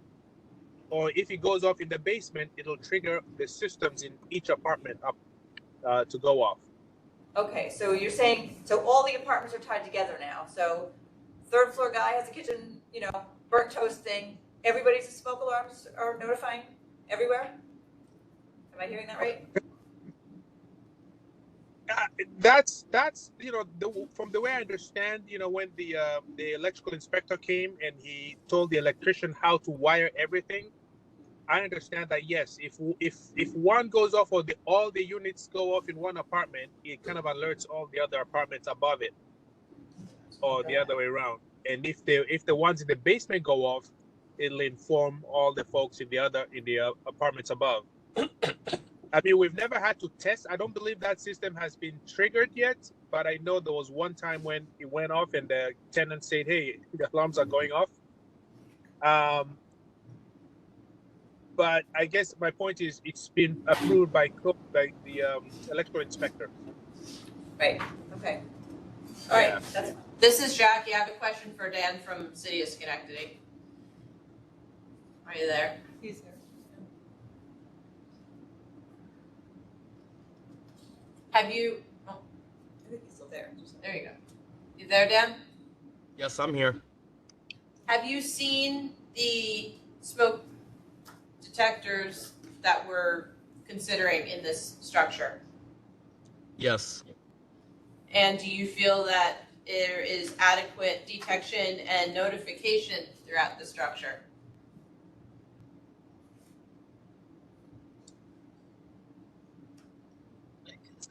Oh, yeah. Because we don't have a floor plan to see where these are, so we're trying to visualize them. So we're wondering, as the code enforcement official, if you feel that the location and quantity of what the applicant has provided is sufficient. Yes, it is. Okay. Do we have any other questions? Jim, do you have any questions for the applicant? I have some questions for the code enforcement official. Okay, stay there, Don. Go ahead. Okay, so first question is, has this owner also been cited for violations of the property maintenance code?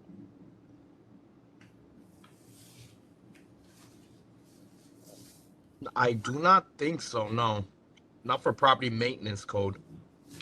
Okay, I'm looking at the photograph that was submitted. I see some non-metallic sheath cable that's not properly fastened to the structure. I see multiple gas flues going into a single vent. I see standing water on the floor. So I'm wondering whether or not the local inspectors are only looking to enforce the MRL on these inspections, or if they're also doing property maintenance code and fire safety inspections. So looking at, I don't have the photos in front of me, but with you saying water on the floor, I'm not sure when he took. You're breaking up again. I can answer those questions. Okay. Yeah. So, yeah, William. This is William. Well, as far as water, I mean, I think it was after a rain. We have a sump pump there, so that's all dry right now. So that's really a small issue. I think what was the other issue? I'm sorry, I missed. He was mentioning. Yeah, there's two other issues. One is Romex cabling that is either not properly fastened or is fastened to the underside of the joists instead of through the joists. And then there's multiple gas vents going into a single vertical chimney. Oh, well, we purchased that property. That's where it was. Everything works very well. I think it's, there's two boilers down there, which power, the 3 apartments. So, yeah, they go into the same chimney. Pretty much most properties we buy, there's some, vents. They do vents into the chimney. And in fact, we have a lot of properties in Schenectady, and when we find, say, things like water heaters, which are vented into chimneys, we actually convert those to electric, only because we kind of don't like the idea of them venting into old chimneys. But this one, it is gas, and they are vented into the chimneys, the 2 boilers, and they've been working well. So I'm not, I don't know, if that's something that should not be the case. I'm not sure why. I don't know. And since you're pointing that out, what's supposed to be the case? Is it your belief that this building was originally constructed as a 2-family dwelling and that the 3rd dwelling unit was added at a later date? I think I feel like it used to be two. The three went back to two and back to three because the heating powers both second and third. Thank you. Yeah, I don't know the history very well, so I don't want to be very certain with my answer on that.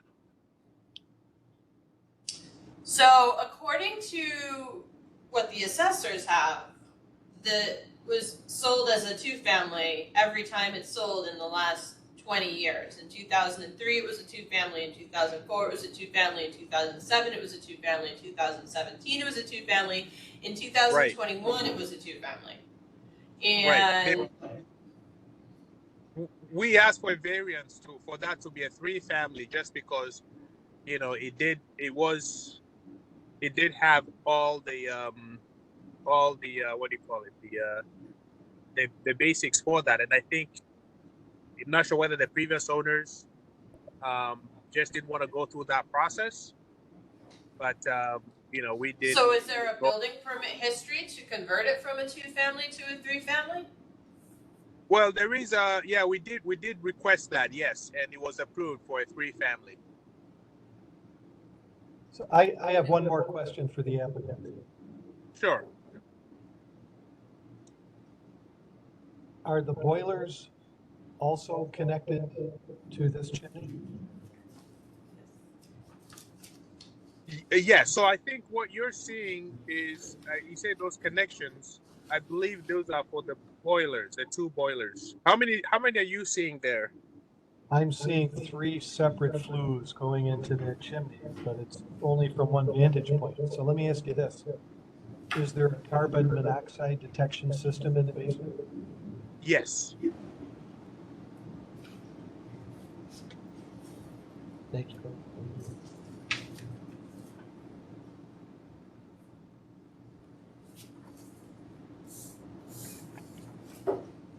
Any other questions from the board for the applicant or the code enforcement? No? Okay. I think we're going to go into deliberation now. Go off the record, Annette? We're off the record. Thank you.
now.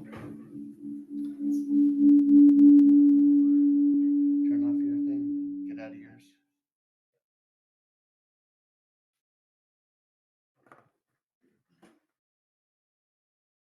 Are you getting video? I'm trying to get the audio. Audio?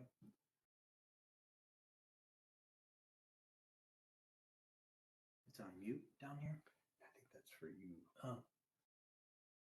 Oh, that's the thing, right?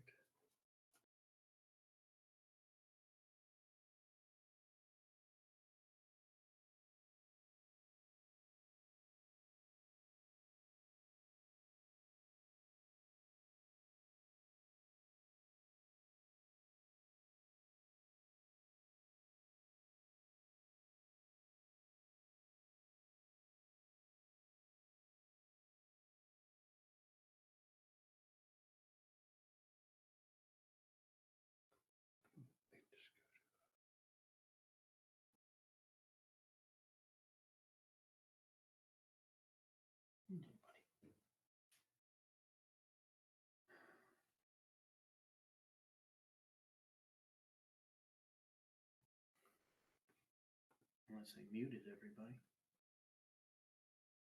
Hi, this is Erica Krieger from the Department of State. I see, have you newly joined the meeting there? Craig Warner? Can you Okay. hear? Yeah. Right now, the board.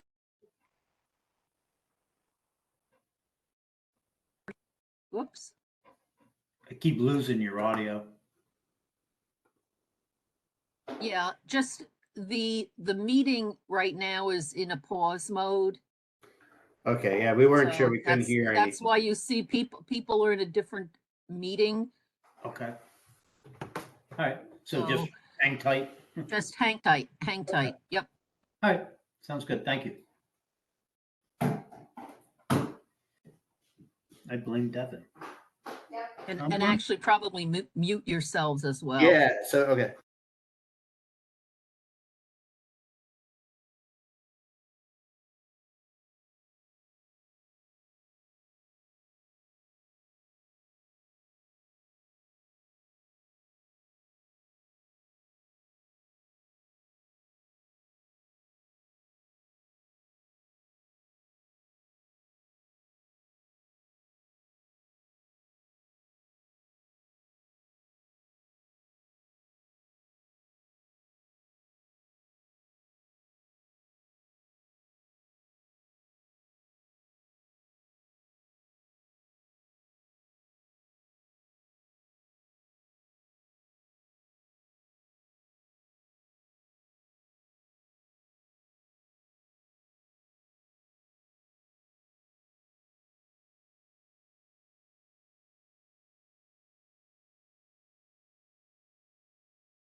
That's me, don't worry. Okay. Is everybody from this case here now? William, you're here? Yes. Dan from Schenectady's here. Annette, are you ready to go back on the record? Yes, I am. Okay. On the record. Oh, and I'm here too, Craig Warner. Okay. So yours will be the next application, Mr. Warner. Okay, thanks. Yep. Can I say something before? Sure. Who's talking? William. Okay, go ahead, William. Yeah, so just going back to the fire rated door, that is definitely something I'm willing to put in, even if I have to get a custom door made for us. So just want to get that on the record that I am willing to do that. Okay. All right, then we'll go back on the record and we'll ask you that again. Are you ready to go back on the record, Annette? We're on the record. Okay.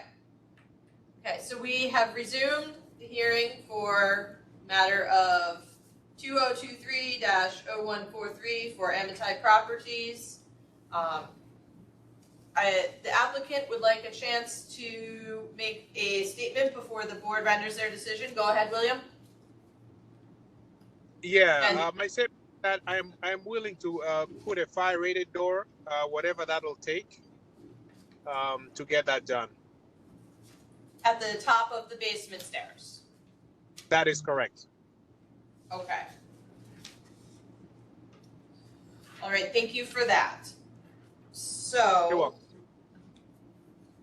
At this time, in the matter of petition 2023-0143 for Amitai Properties LLC, under the application of Amitai Properties and upon taking testimony and hearing argument thereon at a duly noticed hearing before the Capital Region Albany Board of Review, this hearing was held via video conference call or WebEx at the following location: 1 Commerce Plaza, 99 Washington Avenue, Conference Room 505, Albany, New York, on July 19, 2023, and upon all other papers in this matter, the board makes the following determination. Nature of grievance and relief sought. The petition pertains to an existing building of Group R2 occupancy, 3 stories in height, of type 5B wood frame unprotected construction, located at 611 Knott Street, City of Schenectady, County of Schenectady, State of New York. Relief is requested from Chapter 61-B of the Consolidated Laws of New York Multiple Residence Law, Article 3, Section 30, cellar ceilings, which states that in every such dwelling 3 stories or more in height, the ceiling of the cellar or of the lowest story, if there be no cellar, shall be fire retarded or be equipped with a sprinkler system unless such ceiling has already been plastered to the satisfaction of the department. The petitioner requests relief from the requirement that a fire retardant ceiling or sprinkler system be provided in the cellar of the dwelling. The board's findings of fact include: number 1, the building that is the subject of this petition is properly classified under Chapter 61B of the Consolidated Laws of New York Multiple Residence Law, Article 1, Section 433 as a multiple dwelling. Number 2, the subject building is approximately 2,616 square feet in gross area and was originally constructed around 1900. Finding 3, the subject building is required to conform with the provisions of Article 3 of the Multiple Residence Law as provided in Section 25, in that it existed on July 1st, 1952, or was converted to a multiple dwelling after July 1st, 1952, and is not a hotel or similar dwelling subject to Article 4 of the Multiple Residence Law. The AHJ has confirmed that this determination. Finding 4, Article 3, Section 30 of the Multiple Residence Law requires, in every such dwelling 3 stories or more in height, the cellar of the ceiling or of the lowest story, if there be no cellar, shall be fire retarded or equipped with a sprinkler system, unless such ceiling has already been plastered to the satisfaction of the department. Finding 5, the lowest story cellar ceiling of this multiple family dwelling is not enclosed with fire retardant material and does not contain a sprinkler system. A fire in the cellar could easily spread throughout the building before it is noticed. There's mechanical system piping and electrical wiring along the ceiling of this unoccupied cellar, which would make installing a fire retardant ceiling very difficult. Finding 6. As an alternative to compliance with Article 3, Section 30 of the Multiple Residence Law, the applicant has installed a hardwired smoke and carbon monoxide detection alarm system interconnected from the basement to each unit individually, and it would provide early warning in the event of a fire-related emergency. Finding 7. The door into the basement is not fire-rated and self-closing, but the applicant has made representation today that he is willing to comply with this provision. Finding number 8. The code enforcement official was present during the hearing and verbalized support for the application. Conclusion of the board. The proposed variance will not substantially adversely affect the law's provision for health, safety, and security. Strict compliance would entail practical difficulties, unnecessary hardship, or would otherwise be unwarranted because such would be unnecessary in light of alternatives which, without a loss in the level of safety, achieve the intended objective of the law. Board's determination, therefore, it is determined that the application for variance from Chapter 61B of the Consolidated Laws of New York, Multiple Residence Law, Article 3, Section 30, B, and is hereby granted with the following conditions. Number 1, that the existing interconnected smoke and carbon monoxide detectors are installed and located throughout the building as required by current code. Condition number 2, that the property owner shall have the City of Schenectady perform a formal test of the installed interconnected alarm system to ensure all alarms are properly communicating and installed. And number 3, that any entrance door and every door opening into any entrance hall, stair hall, or other public hall connected there within shall be self-closing. This decision is limited to the specific building and application before it as contained within the petition and should not be interpreted to give implied approval of any general plans or specifications presented in support of this application. Myself, Acting Chairman Jackie Coons, and members Laura Ryder, Andy Ellis, and James Burton all concur. Do I have a motion? This is Laura, I'll make the motion. This is Andy, I'll second. Do a roll call. Mr. Burton, are you in favor? I vote aye. Mr. Ellis? Aye. Ms. Ryder? Aye. And myself, Ms. Coons, are all in favor. This motion has passed. We can go off the Yay. record. Thank you. Yeah, so just work with the city of Schenectady code enforcement, like maybe some of those other things that we were talking about, and just make sure that. Thank you so much. Really appreciate everything. Thank you. You're welcome. You're welcome. And thank you for agreeing to install that door. Absolutely. Not a standard size door. I know that can be difficult. We appreciate that. Thank you, and I appreciate you, all of you. Thank you again.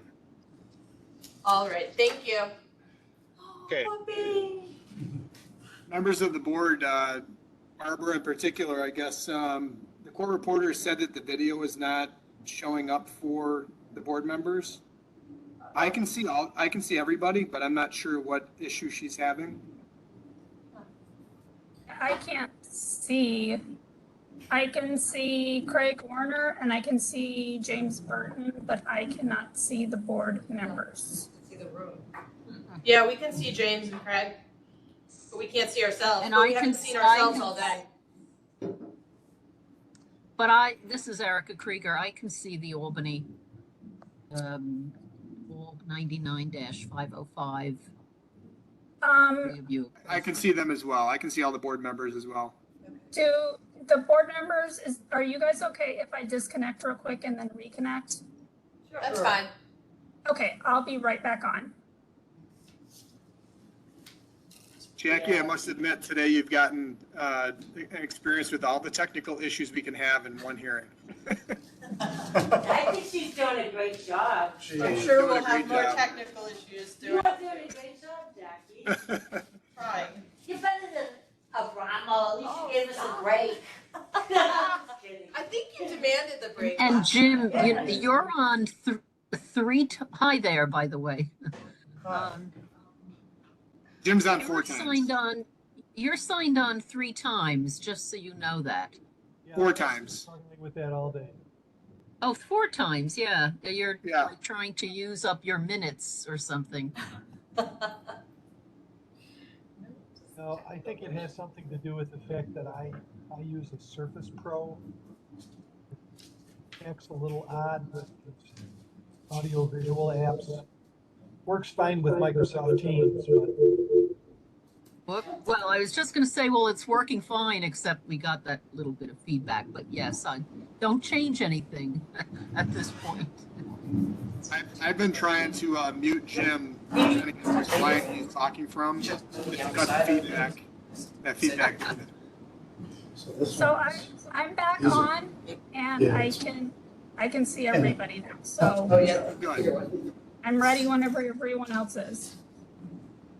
All right. Just pull up something real quick on Google. And Jackie, this would be our 4th case of the day, right? Because our 5th case, which is our showed up. No, this is gonna be our 5th. Well, we adjourned that one, yeah, so if you're not counting that one.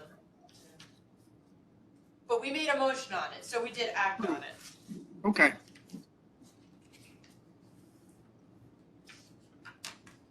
All right, I'm ready. Is the board ready? Yes. Is Annette ready? I'm ready. Is Mr. Werner ready? Yes. You're still muted, Mr. Werner. Saying he's ready. Yes. And Dan from Schenectady, you're on this one also? Yes, I am. Okay, so Now we're I'm all ready to go back on the record for the case of 2023-0028 for Craig Warner. Are we good, Annette? We're on the record. Okay. Thank you for waiting, Mr. Werner, our Oh, last no, one thank of you. the day. No, sorry, I almost missed it. Breaking up a little bit there. Oh, can you hear me? Oh, he's back. Yep, that's better. All right. Okay. So we just want to confirm this is for 251 Green Street, City of Schenectady, Yes. for relief from Chapter 61B of the Consolidated Laws Multiple Residence Law, Article 3, Section 30, cellar ceilings, which states in every such dwelling 3 stories or more in height, the ceiling of the cellar, the lowest story shall be no cellar, shall be fire retarded or equipped with a sprinkler system unless its ceiling has been plastered. So you have a basement that does not have a plastered ceiling nor a sprinkler system. Is that correct? That's correct. There's a couple of small sections that have sheetrock ceiling, but most of it is open. And you have how many stairways down to this basement? 2. And those have a fire-rated self-closing door at the top, Yes. and they have some type of sheetrock, or I can see in this one picture, block wall on the way down.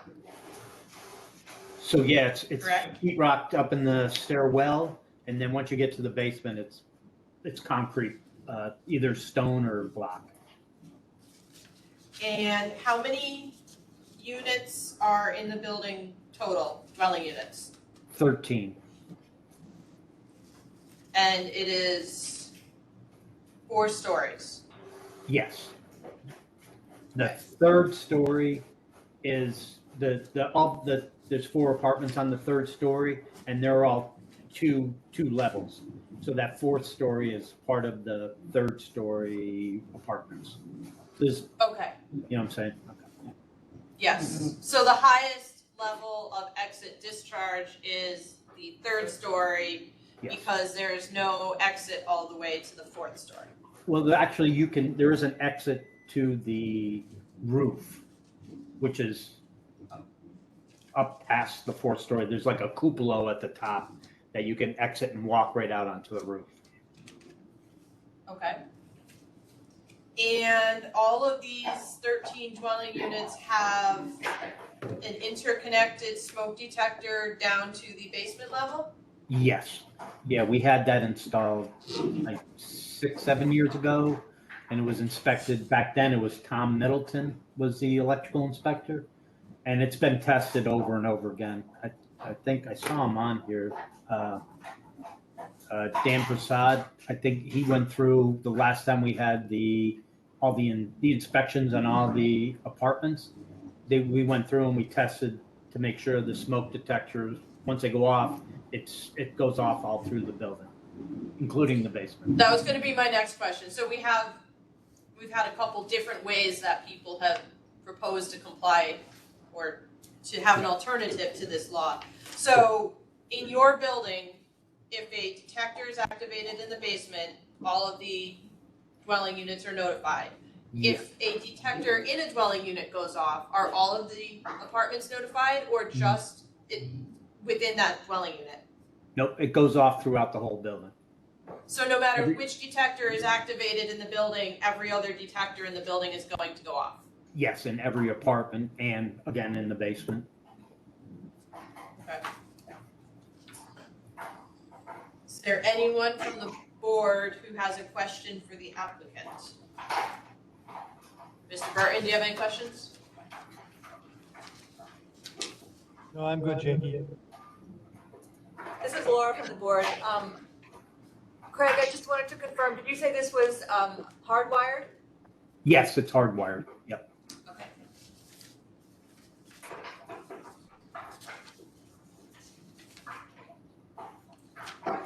And- Go ahead. Oh, and again, we test it every year, just so you know. And it's been actually because I've had phone calls in the middle of the night. Somebody was cooking, they smoked, they got smoke in their apartment, set off the whole building, and then everybody's calling me, what's going on? So I know it works. Okay. And then a question for Dan from Schenectady. Applicants represented that you've inspected this, and are you in support of the application as it is? Yes. Okay. And you agree with all the statements made so far? So far, yes. Okay.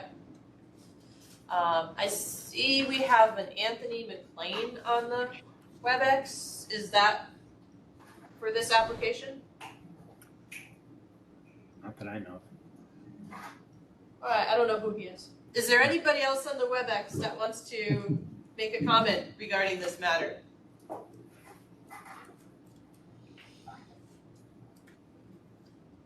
All right, that I think the board members are all okay with us going into deliberation then? Yes. Okay, so, was there anyone else on there? No? All right, Annette, are we good to go off the record? We're off the record. Thank you. Oh, okay. And that became Anthony. Oh. All right, so we'll go into the deliberation room now. All right. Thank you. Biggest building, but it's like.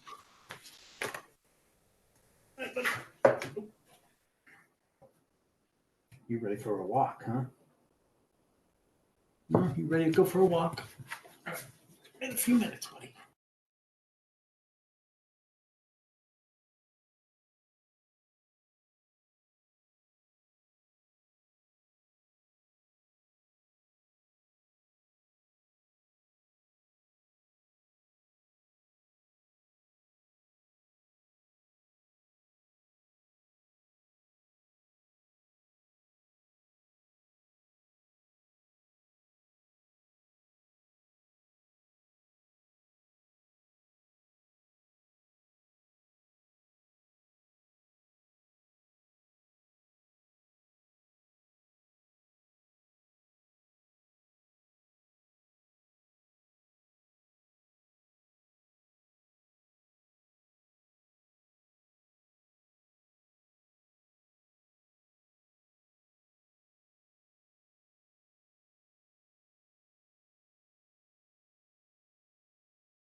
Is everybody back? I see Mr. Burton's here. Annette is now Anthony. Are we ready to go back on the record, Annette? Does it show that I'm Anthony? Yeah. Yes. It does. I'm looking at it and it says my name, so that's weird. Yes, I'm ready. Yeah, I see Annette. Oh, I see see Annette Anthony also. McLean. We see Anthony McLean, yeah. I mean, he is one of our reporters, but I see my own name, so. I see a net up there also. Yeah, that's funny. This room is very, Oh, it really is. all right. Well, we're good to go back on the record on our end, if you're good, Annette. I'm good. We're on the record. Very good. So we are on the record for the matter of petition number 2023-0028 for petitioner Craig Werner. Upon the application of Craig Werner and upon taking testimony and hearing argument thereon at a duly noticed hearing before the Capital Region Albany Board of Review, this hearing was held via video conference call WebEx at the following location: 1 Commerce Plaza, 99 Washington Avenue, Conference Room 505, Albany, New York, on July 19, 2023, and upon all other papers in this matter, the board makes the following determination. Nature of grievance and relief sought. The petition pertains to an existing building of Group R2 occupancy, 4 stories in height, of type 3B ordinary unprotected construction, located at 251 Green Street in the city of Schenectady, County of Schenectady, State of New York. Relief is requested from Chapter 61B of the Consolidated Laws of New York, Multiple Residence Law, Article 3, Section 30, cellar ceilings, which states that in every such dwelling, 3 stories or more in height, the ceiling of the cellar or of the lowest story, if there be no cellar, shall be fire retarded or equipped with a sprinkler system unless such ceiling has already been plastered to the satisfaction of the department. The petitioner requests relief from the requirement that a fire retarded ceiling or sprinkler system be provided in the cellar of the dwelling. The board's findings of fact include: number 1, the building that is the subject of this petition is properly classified under Chapter 61B of the Consolidated Laws of New York, Multiple Residence Law, Article 1, Section 4, as a multiple dwelling. Finding number 2, the subject building is approximately 12,800 square feet in gross area and was originally constructed around 1905.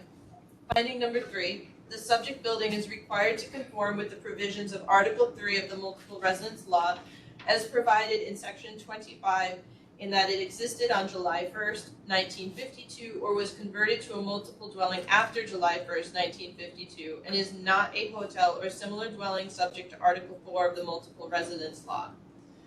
Finding number 4, Article 3, Section 30 of the Multiple Residence Law requires in every such dwelling 3 stories or more in height, the ceiling of the cellar or of the lowest story, if there be no cellar, shall be fire retarded or be equipped with a sprinkler system, unless such ceiling has already been plastered to the satisfaction of the department. Finding number 5, the lowest story ceiling of this multiple family dwelling is not enclosed with fire retardant material and does not contain a sprinkler system. A fire in the cellar could easily spread throughout the building before it is noticed. There is mechanical system piping and electrical wiring along the ceiling of this unoccupied cellar, which would make installing a fire retardant ceiling very difficult. Finding number 6, as an alternative to compliance with Article 3, Section 30 of the Multiple Residence Law, the applicant has installed a hardwired smoke and carbon monoxide detection alarm system interconnected from the basement to each unit individually, and it would provide early warning in the event of a fire-related emergency. Finding number 7, doors into the basement are fire rated and self-closing. Finding number 8, the code enforcement official was present during the hearing and verbalized support for the application.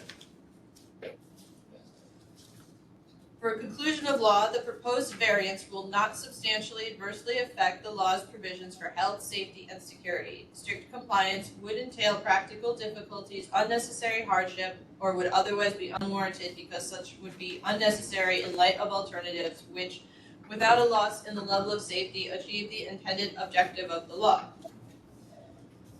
Therefore, it is determined by the board that the application for a variance from Chapter 61B of the Consolidated Laws of New York, Multiple Residence Law, Article 3, Section 30, be and is hereby, quote, is hereby granted with the following conditions. Number one, that the existing interconnected smoke and carbon monoxide detectors are installed and located throughout the building as required by current code. Condition number two, that the property owner shall have the City of Schenectady perform a formal test of the installed interconnected alarm system to ensure all alarms are properly communicating and installed. Number three, that any entrance door and every door opening into any entrance hall, stair hall, or other public hall connected there within shall be self-closing. This decision is limited to the specific building and application before it as contained within the petition and should not be interpreted to give implied approval of any general plans or specifications presented in support of this application. Myself, Acting Chairman Jackie Coons, and members Laura Ryder, Andy Ellis, and James Burton all concur. Do I have a motion to approve variance? I'll make a motion, Mrs. Ann. This is Laura, I'll second the motion. Okay. And do I have roll call? Mr. Burton? You in favor of the motion? Mr. Ellis? Aye. Ms. Ryder? Aye. And I am also in favor of the motion. Variance is granted. And we can go off the record, Annette. Great. All right, I appreciate it. Thank you. Thank you very much, Mr. Werner, for presenting us with all of the information that we needed. Yep, no problem. I appreciate it. Thanks a lot, you guys. And those conditions, I mean, you've already indicated that you had it inspected and whatnot, but just as one more formal reiteration, we wanted to put that in there. Yeah, okay. All right. Yeah, Nick. Great. Thanks a lot. Thank you. All right, Thank take you. care. Bye now. Do we have to do anything else for it? We're off the record. Don't forget your, whatever, the thing we signed to get paid. Thank you very much. Nice job today. Yeah. Thank you, Dan. Thank you. It was, Thanks for your help. of course, it was very challenging, so you did a great job. All you guys did. No. And thanks for sitting in with us, Jim. Thank you. No problem, happy to help. Yeah, thanks, everybody. And now Jim is on 5 times. I think every time he switches over, he must dial up, Jim. Yeah. He can be his own, you can be your own quorum. Yeah. See you. Good luck with the puppy. Have a great Thank day. you. everybody. See you guys.